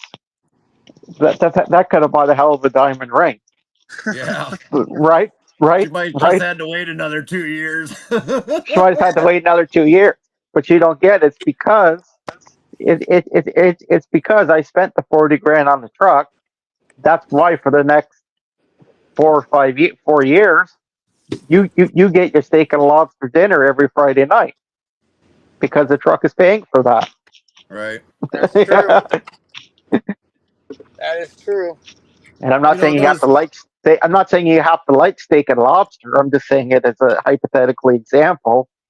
And that's what I try to do, is I try to teach people like what me and Gary understand about the industry, because that's important for new people like yourself to get into it, to realize what's all involved before you take the plunge. Yeah. There's a lot. And I mean, it's like every day it's, you know, because like a few years ago I was going to try closing the doors, and I don't know if you've ever tried Lone Star, but I tried to shut down and get out of trucking, and believe it or not, it has you hook, line, and sinker. There's no Yeah, way it of does. getting out of it unless It you does. die. It does. And It's like that's the me. thing. I've noticed that with this job. When I first started, it took almost a year for me to get used to the the, the culture shock, the whole entire different way of living. But when I took the 5 month break that I was forced to take, I was eager to get back into the seat after just 5 months being away. There was just I just there's something about it that's just relaxing for me. As much as I hate, I find this job very, very fun for me to do. You know, also very challenging for me in certain aspects of it, but very rewarding at the same time. Well, Yeah. for the thing between owner operators for like me and Lone Star compared to company guys, um, for us it's harder to get out of it being an owner operator than a company guy.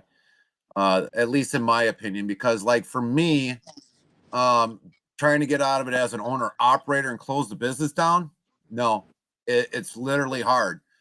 Company guys, once you quit it and walk away, you don't have the responsibilities like we do, because you still got to pay the government, you still got to pay all the taxes and everything due to the truck from that whole time you're in it. Yeah. So that's why it was very hard to get out of it as an owner operator. It literally dragged me back in, and I couldn't get out of it. And this was have been a couple years ago that I was about ready to drop out of it, but needless to say, it dragged us back in. Well, the difference is that becoming an owner operator, you've tied your whole life to the truck because you've worked in the companies in order to pay for your truck. Versus you are a company driver, your truck means nothing to you because it's just something you drive up and down the road every single day. Yeah.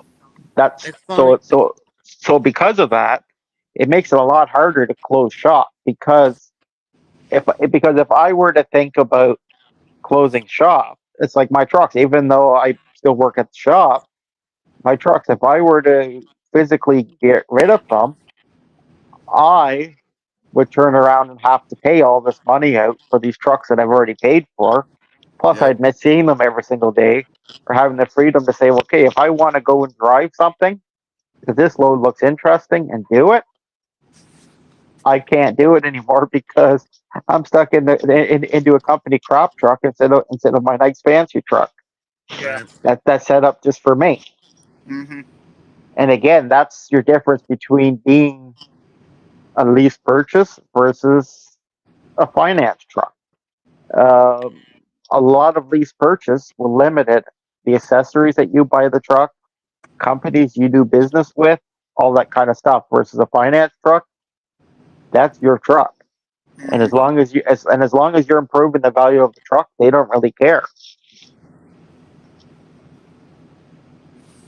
Good point. So There's that's why I basically say there's so much behind it, and that's why you got to do your research and not yeah, be afraid of doing it. that's where I'm like, I'm just not jumping the gun on anything until I do my due diligence. I ask questions, I talk to other people, I find out more information, and until I have what I feel like is a good amount of information for me to make a very good judgment on, I'm not pulling any trigger until I feel comfortable with it. Yep. Well, the And one of the things, because like I said, in 2013 is when I became an owner operator.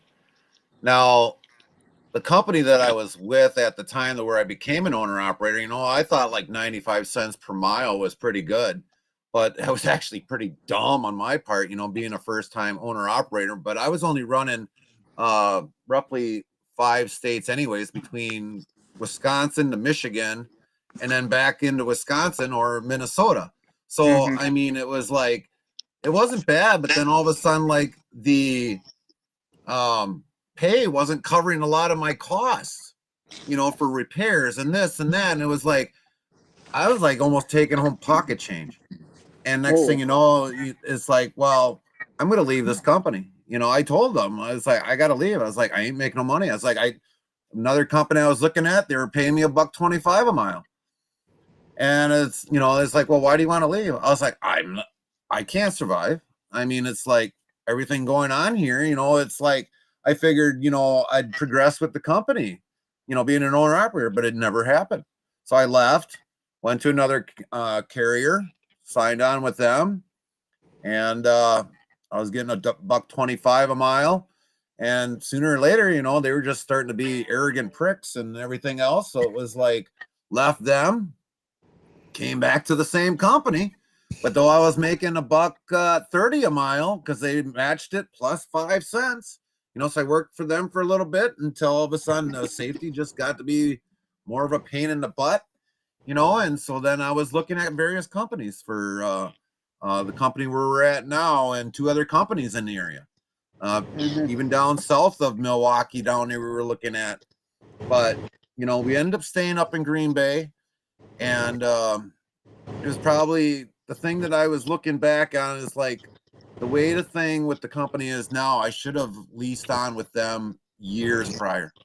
I'd have been probably maybe near retirement, had everything the way I wanted set up, and probably maybe closer to near retirement and then maybe able to retire by the age of 55, 60. But you know how things go. But it's also people look at your pay per mile and don't look at what everything else is included. Right. So because there's a difference between signing up for $1.50 a mile and getting 100% fuel charge than signing up for $1.65 and getting 0. Or there's a difference between getting fuel at 75 cents a gallon or 79 cents a gallon versus getting fuel at pump price. There's all these different variables that you have to take into account. And that's why I've seen so many people go back and forth to the same company 4, 5, or 6 times. Because I've seen some drivers where they'll literally drive for one company for a year, lease on to somebody else for 3 months, and then go back to the other company for 2 years and continue over and over again. Because people think grass is greener on the other side. But it can be or it can't be. It all depends on what the real truth of that company is. Right. Yeah. And Makes sense. and the thing about it is, it's like, sure, like it's like look at somebody like Gary's situation. Sure, he's lease purchasing a truck from a company, but it's a company he's happy with. It's a company he's spent a long time with. So he isn't afraid to do with it because he's made his decision that unless something goes seriously south, that's where he wants to stay for a long-term commitment. Yeah, hopefully retire there. Yeah, that's what I'm saying. On the road though. But more what I mean though is like trucking companies sell out to other carriers all the time. Right.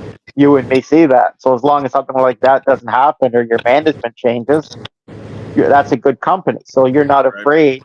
You're not afraid to sacrifice a little bit to be where you're happy. Right. That's what happened with U.S. Express. They got bought out. They got bought out by Knight Swift, and a lot of things changed at that company. Even though they kept the same name and almost the same operation, it was under new management all the way around.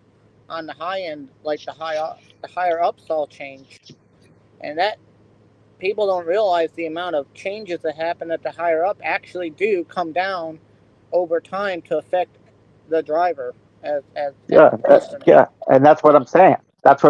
It's like I've seen companies change hands where they'll go, "Hey, we got the same company on the door. You're just going to be hauling our trailers, but hey, this is the deal."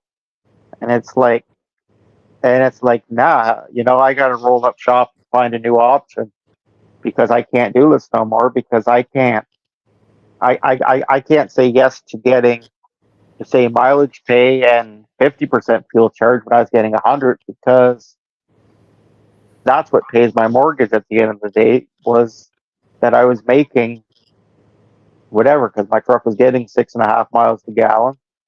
So because the fuel surcharge was set up in such a way that as long as I had a truck that was getting better than 5.5, I'm making more profit. Mm-hmm. And that's the difference between, again, the different trucks and different manufacturers. It's like, yeah, you can buy a T680 or like a Cascadia that looks a little bit not as nice as like a big 389 or a W900, but does your 2 or 3 miles a gallon for your fuel economy that you lose really help you with the nicer truck? No, because that cuts into your profit. Mm-hmm. Everything cuts into your profit, no matter how you look at it.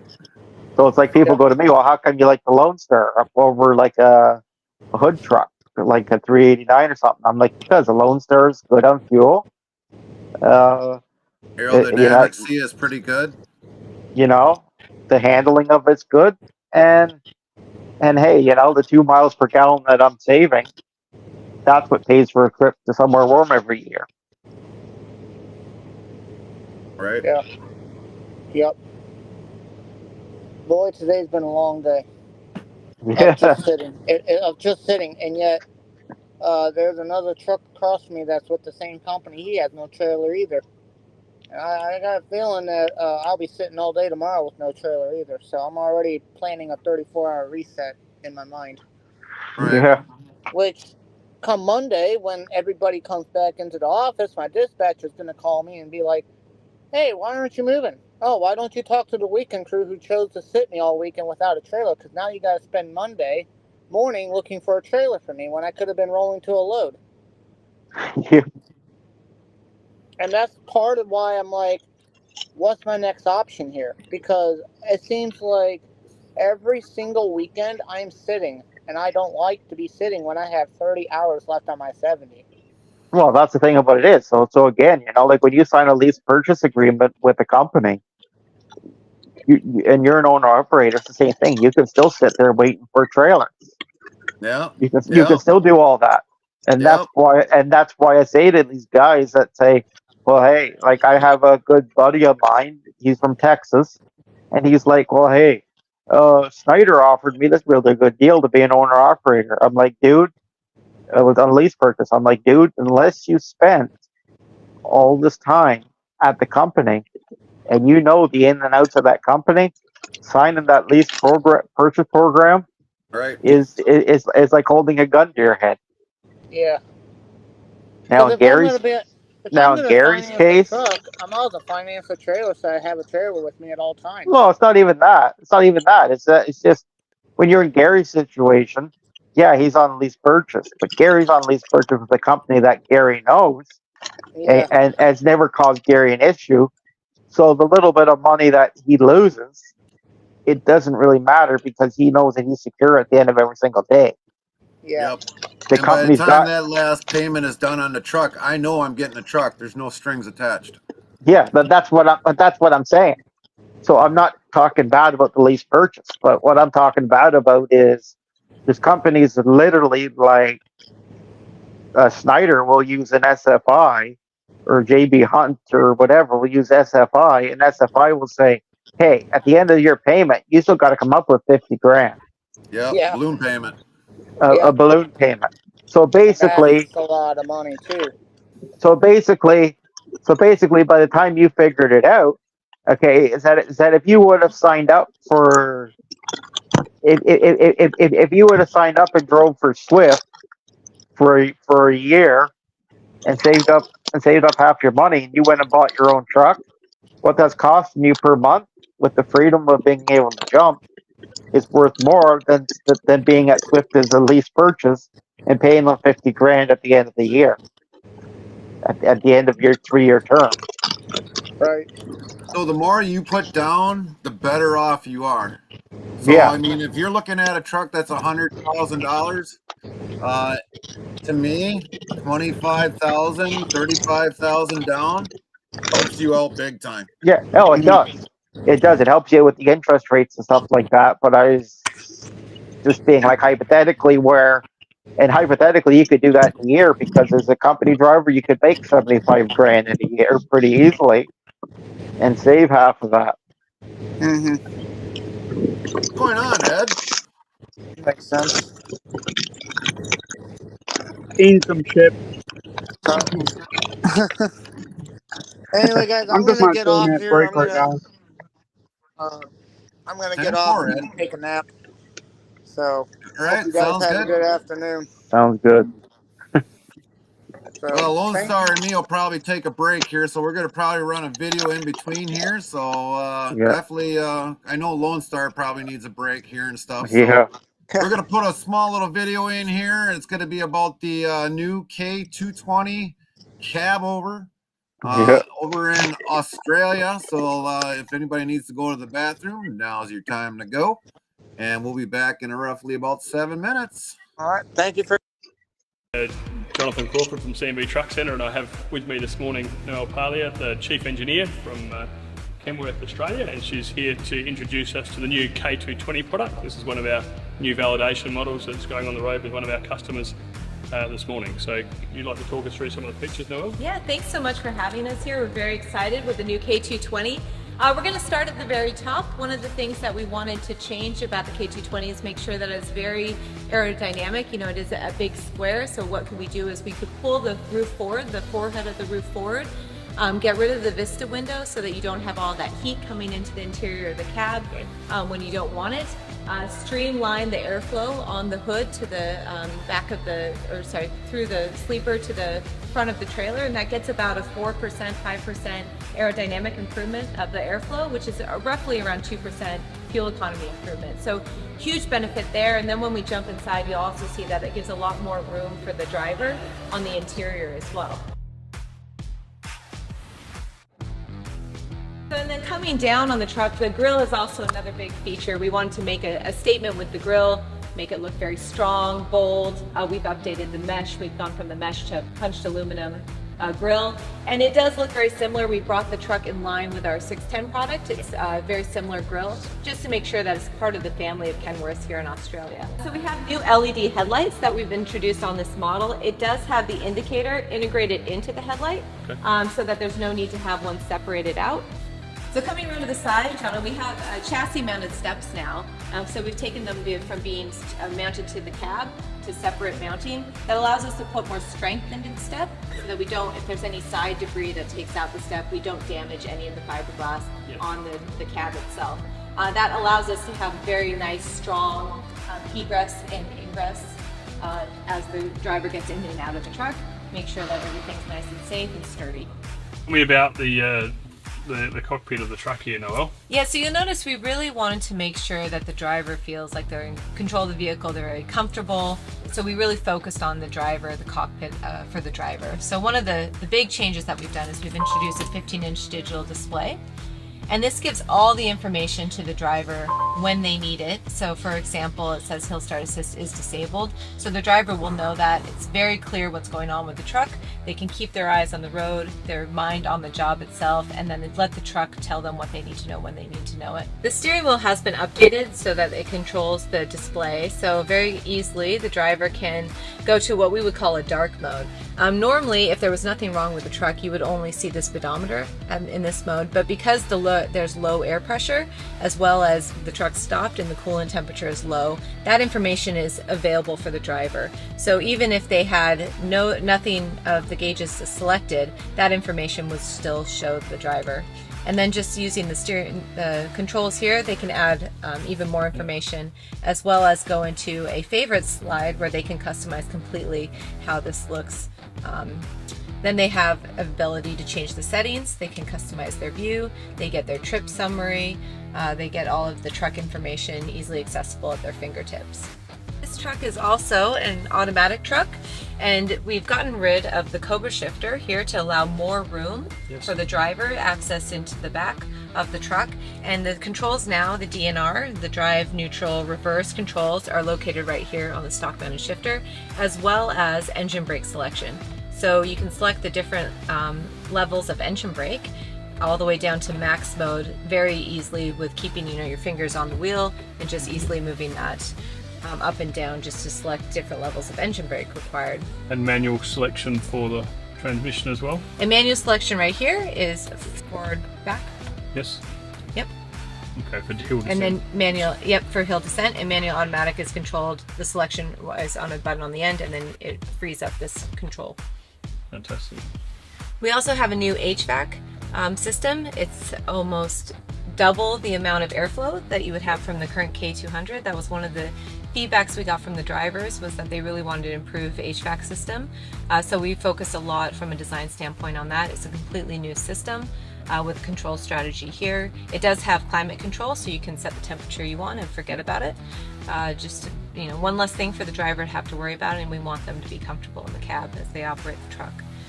All of the switches are within easy access of the driver. Yep. So we have a very ergonomical layout of the switches.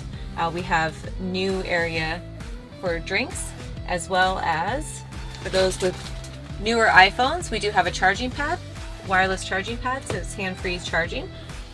Just to keep, and then it's also tied into the AVN display, so that you don't have to be on your phone, but you can answer calls, make calls, select music, everything from the AVN that's attached to your phone as well. One of the advantages of having this technology available to the driver is really to make their life easier. And so with a flip of a switch here, we can run diagnostic check at the start of the day, the end of the day, whenever a driver feels the need to do that.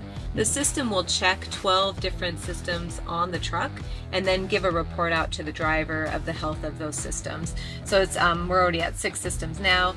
It will also activate all of the lights externally, so the driver can flip the switch, do their drive around, walk around to make sure that they're checking all the lights are functioning correctly, and then come back in and have a report out on the health of the truck. And you see we have no problems here. No issues. Yep. And if there were issues, again, this control is going deeper into that information to explore what issues there are, fault codes, what action needs to be taken. We've also improved the storage. So I mentioned earlier from the outside that we've pulled the forehead of the truck forward, which gives a lot more headroom for the driver. There's about 3 times as much storage as what's currently available on the K200 model. Yes. We've also put reinforced cabinets here that you can actually hang on these cabinets and use it to help yourself get around as a handle. And then we also have a lot of different options for storage in the rear. So this is just one of the options. We have back wall storage. We have for a 2.8 cab, you would have stand-up storage, more of like a traditional closet. So just many different options for storage, making sure that the driver can set up the vehicle like their home. For this truck, we've really made a lot of improvements for the driver. We've focused on what's important to them. So one is more room in the cab, a better layout, a dash that gives them information that they need to know when they need to know it. New safety design features, for example, better egress, ingress, better a fusion system that helps with emergency braking. All of those types of software improvements have been rolled into this truck model. Well, thank you, Noel, for coming across here and running us through the new features on this fantastic new product. So K220, terrific truck. Oh, thanks, Jono. We really hope the customers love it as much as we do. I'm sure they will.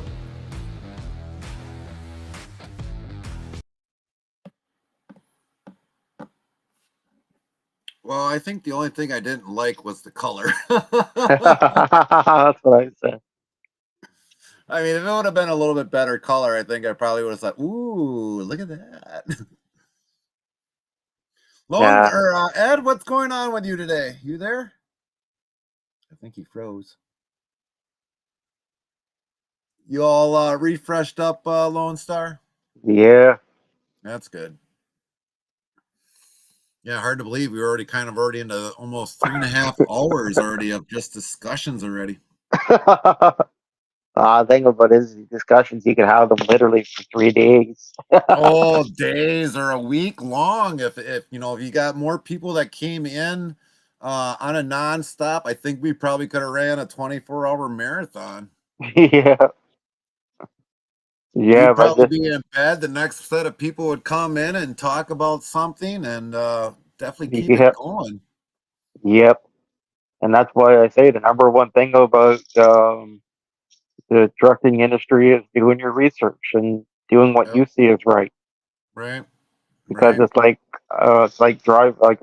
last year I drove I used to road up in Manitoba, from Manitoba and in there to all the different food for the First Nations community. People go, "Well, hey, you're nuts." I'm like, nah. I'm like, I grew up there, so I'm used to that. Yeah, Dan's pretty well right. I know how to just keep yapping. Me too. Well, we all know Dan loves taters. He's expressed it. Yeah. Who doesn't Jan, love it's good to taters? see you too. But yeah, for a lot of us that been in trucking for a long time, it's we always get, of course, Lone Star, you've been in with the live streams. You've heard a lot of people always ask, tons of questions, and um, I always just stay true to them because I don't want to give misleading information, and I sure as heck don't want to give out the false information. And if I don't know nothing about it, I'll definitely either ask somebody that will know that information that somebody seeks, or I'll just honestly say I can't give you an honest opinion because I don't know nothing about it. But it would have been nice too today to had IRL Trucker Bandit in here today, because I mean a lot of people would have got to learn a lot of things other than with Canada, US, and the UK, of how, like our hours of service and everything else is, which I think that's probably going to be a future discussion, hopefully again later on down the road Yeah. here. Yeah. So we'll probably think about redoing another truckers panel, hopefully soon. I think Ed, you're froze up again. Yeah. He's like, Wow, oh, the truckers panel is something you could pick a day. You could pick a day a month and you could do it, and right. you'd still never run out of info because there's all different things that you could talk about. Yeah. It's Also, Queen, Heavy Racing Queen, we did talk to GTA Capone. He didn't think he had the computer to be able to join us. So he was not able to make it. He did let us know yesterday. And so otherwise we would have had GTA Capone on here as well. But yeah, we wanted to have GTA Capone, and also we wanted to have Bandit on here. And needless to say, Bandit tried to get on here and wasn't able to get something connected because of something with OBS. But we've definitely reached out to GTA Capone. We explained to him everything about it and how this all works. And then we also explained it to Bandit. So unfortunately, they weren't able to make it with us today. And it would have been a really great conversation. I think probably, and then end up being other than 3 hours and 31 minutes, I think this probably would have been maybe a 5 hour stream today. So, yeah. but Because the thing about it is like Canada, the U.S., North America, other than Mexico, our trucking systems are all very much the same. right, It's more the difference is the government regulations right, and the federal regulations behind it. Like your taxes and stuff like that. But they're all interconnected. right, right. But it's still interesting to talk about because a lot of like the American guys, they've never experienced Canada or the difference. Mm-hmm. So it's interesting to inform about it because it's something you always wonder, even though it's not for you unless somebody's going to throw a whole pile of money at you. Right, right, right. Ed, what are you up to today? Put you on the spotlight. I think he's probably in a bad. Ed, you in a bad area or what?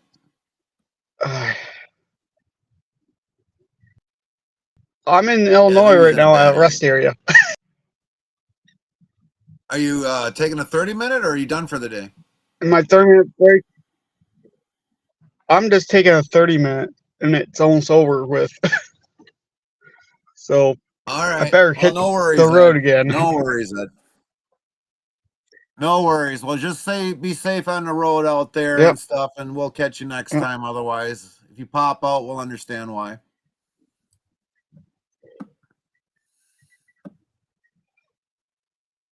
Sure will.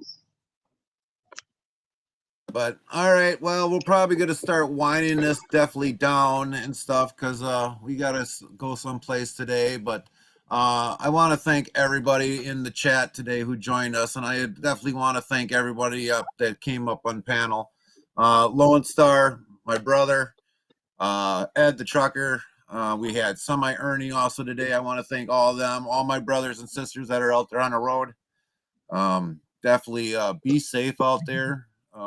We definitely move the world, and everyone be safe out there. So we're gonna shut this down, and well, catch a lot of you. We'll be live again back on Sunday.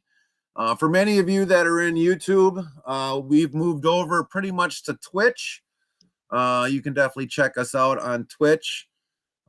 Same name, Interstate Travel Crew, and that is where we are at. So like a lot of times when we broadcast onto the YouTube, we definitely do shut off the chat in there, but we are letting you guys know that we are definitely still around. We are still hauling. We are up, still doing our thing up in the Midwest and all.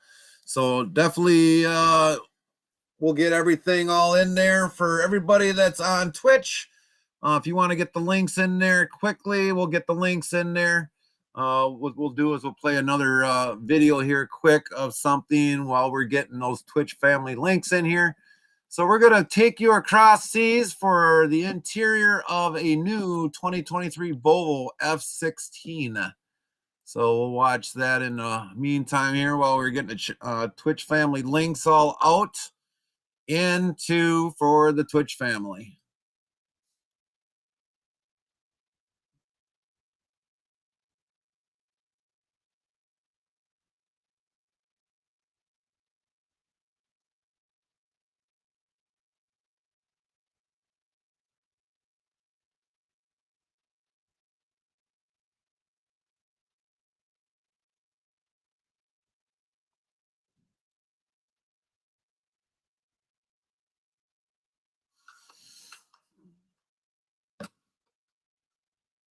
Yeah, it's quite the truck. Yeah, it is a nice truck. I still always say I'd buy a nice cab over. Well, you know, I was actually doing some research on these while I was trying to find some more videos for this for today, and it's like the safety standards on these trucks have came around a lot since then. Yep. Because I mean, I even found videos of everything for what the U.S. version was compared to this version, and I mean, there's no comparison. Nah.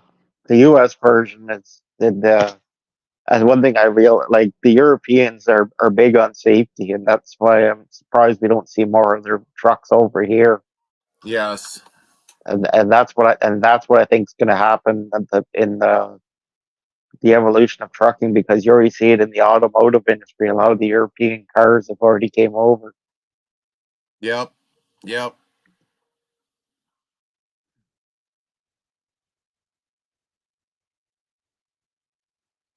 But I feel like that's it's going to be a matter of time, and it's going to be a matter of changes, and it's going to be a matter of how it's taken, because a lot of the old school truckers and stuff like that, they're not big on the European stuff. Right.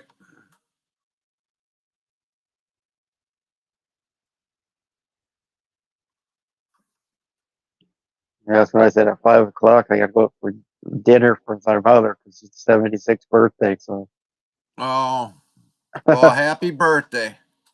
You her gonna be birthday, back out on the road like we are tomorrow? yeah, Well, more you than safe likely. travels. Yeah, because her birthday's on Friday, but I figured it's Good Friday, so Right. nothing's gonna be open. So I said I'll take you out today. All right. Well, if you've got to head on out, Lone Star, we understand. We don't want you to Yeah. be late. Oh, you're good. I just thought I'd come and hang out with you. So Well, it's great that thanks you for did. everything. It's very great that you did. No problem. Safe travels, brother. Yeah, you too. Definitely indeed. And we're getting ready to shut her down a little bit here once we get all the Twitch family channels in there. Like I said, thanks everybody. Semi Ernie, Lone Star Trucking, Double A Trucking, Ed the Trucker. Thank you all for today's joining in on that. It's great to have you and see a lot of you. Hopefully we'll do this again soon, later on down the road. Hopefully we'll get a lot more drivers in. Indeed.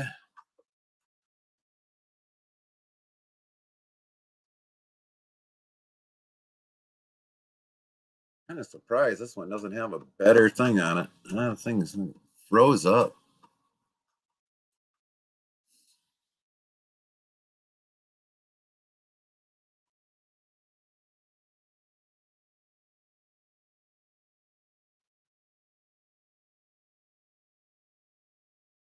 No tater salad tonight. What? Thanks, Viking.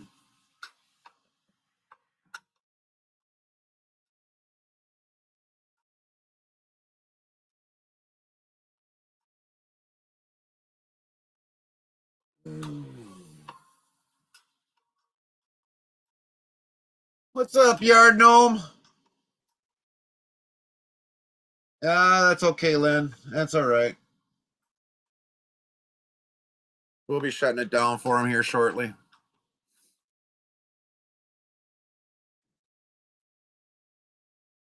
Ten four, Lone Star. I might stream some ATS sometime soon. Copy that.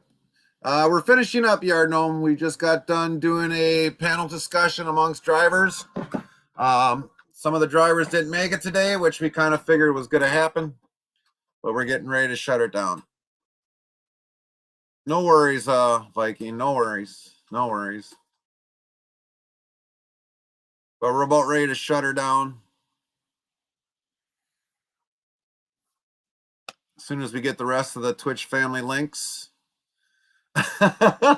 Well, you need to wake up sooner, Yard Gnome. Y'all are great. Much love. That's right. Thank you, Lone Star, for that. Yeah, you all have been great.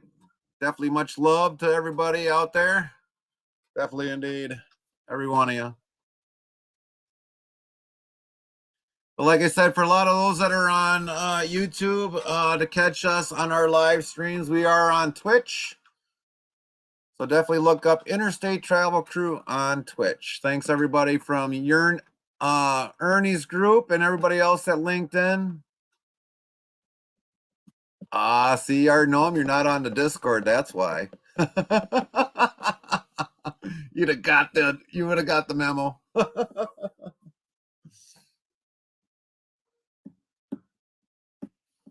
We shouldn't have too many left.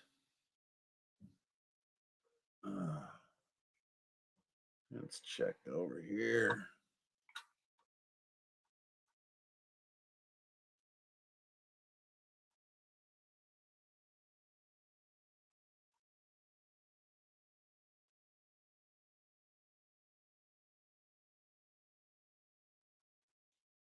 Yeah, we're winding it down. Get info from a mechanic that works on trucks. Hopefully next time we'll get you up here, Yard Gnome.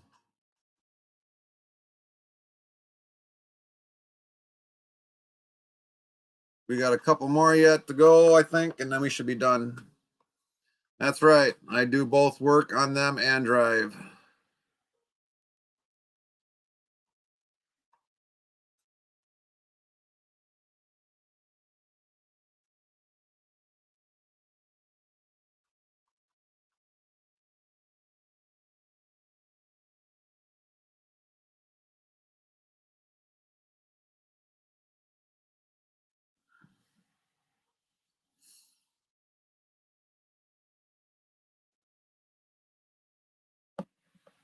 Take care, Rick. Catch us out on Twitch.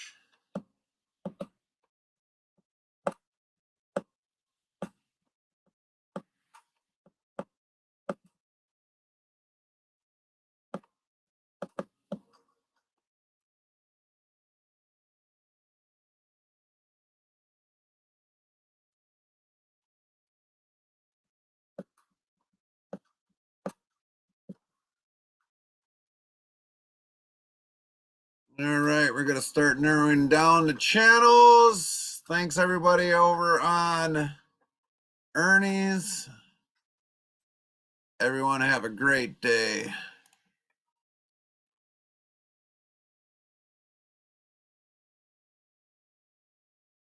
You want to grab my jacket and everything? Huh? My snowmobile jacket.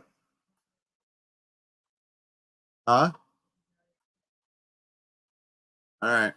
Give me a couple minutes. I'll be done. Caveman, long time no see. Yes, indeed. We're on Twitch, Caveman.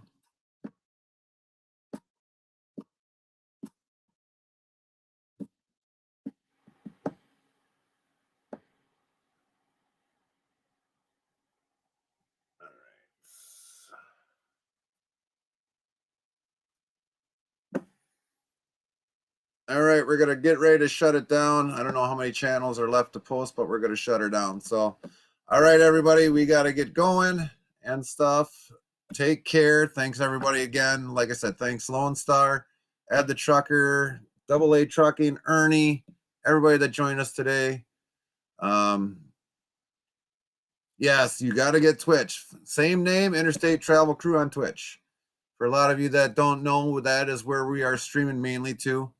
Good night, everybody, in Twitch, YouTube land, Twitter, and everywhere else that we're streaming to today. Have a great night, everybody. We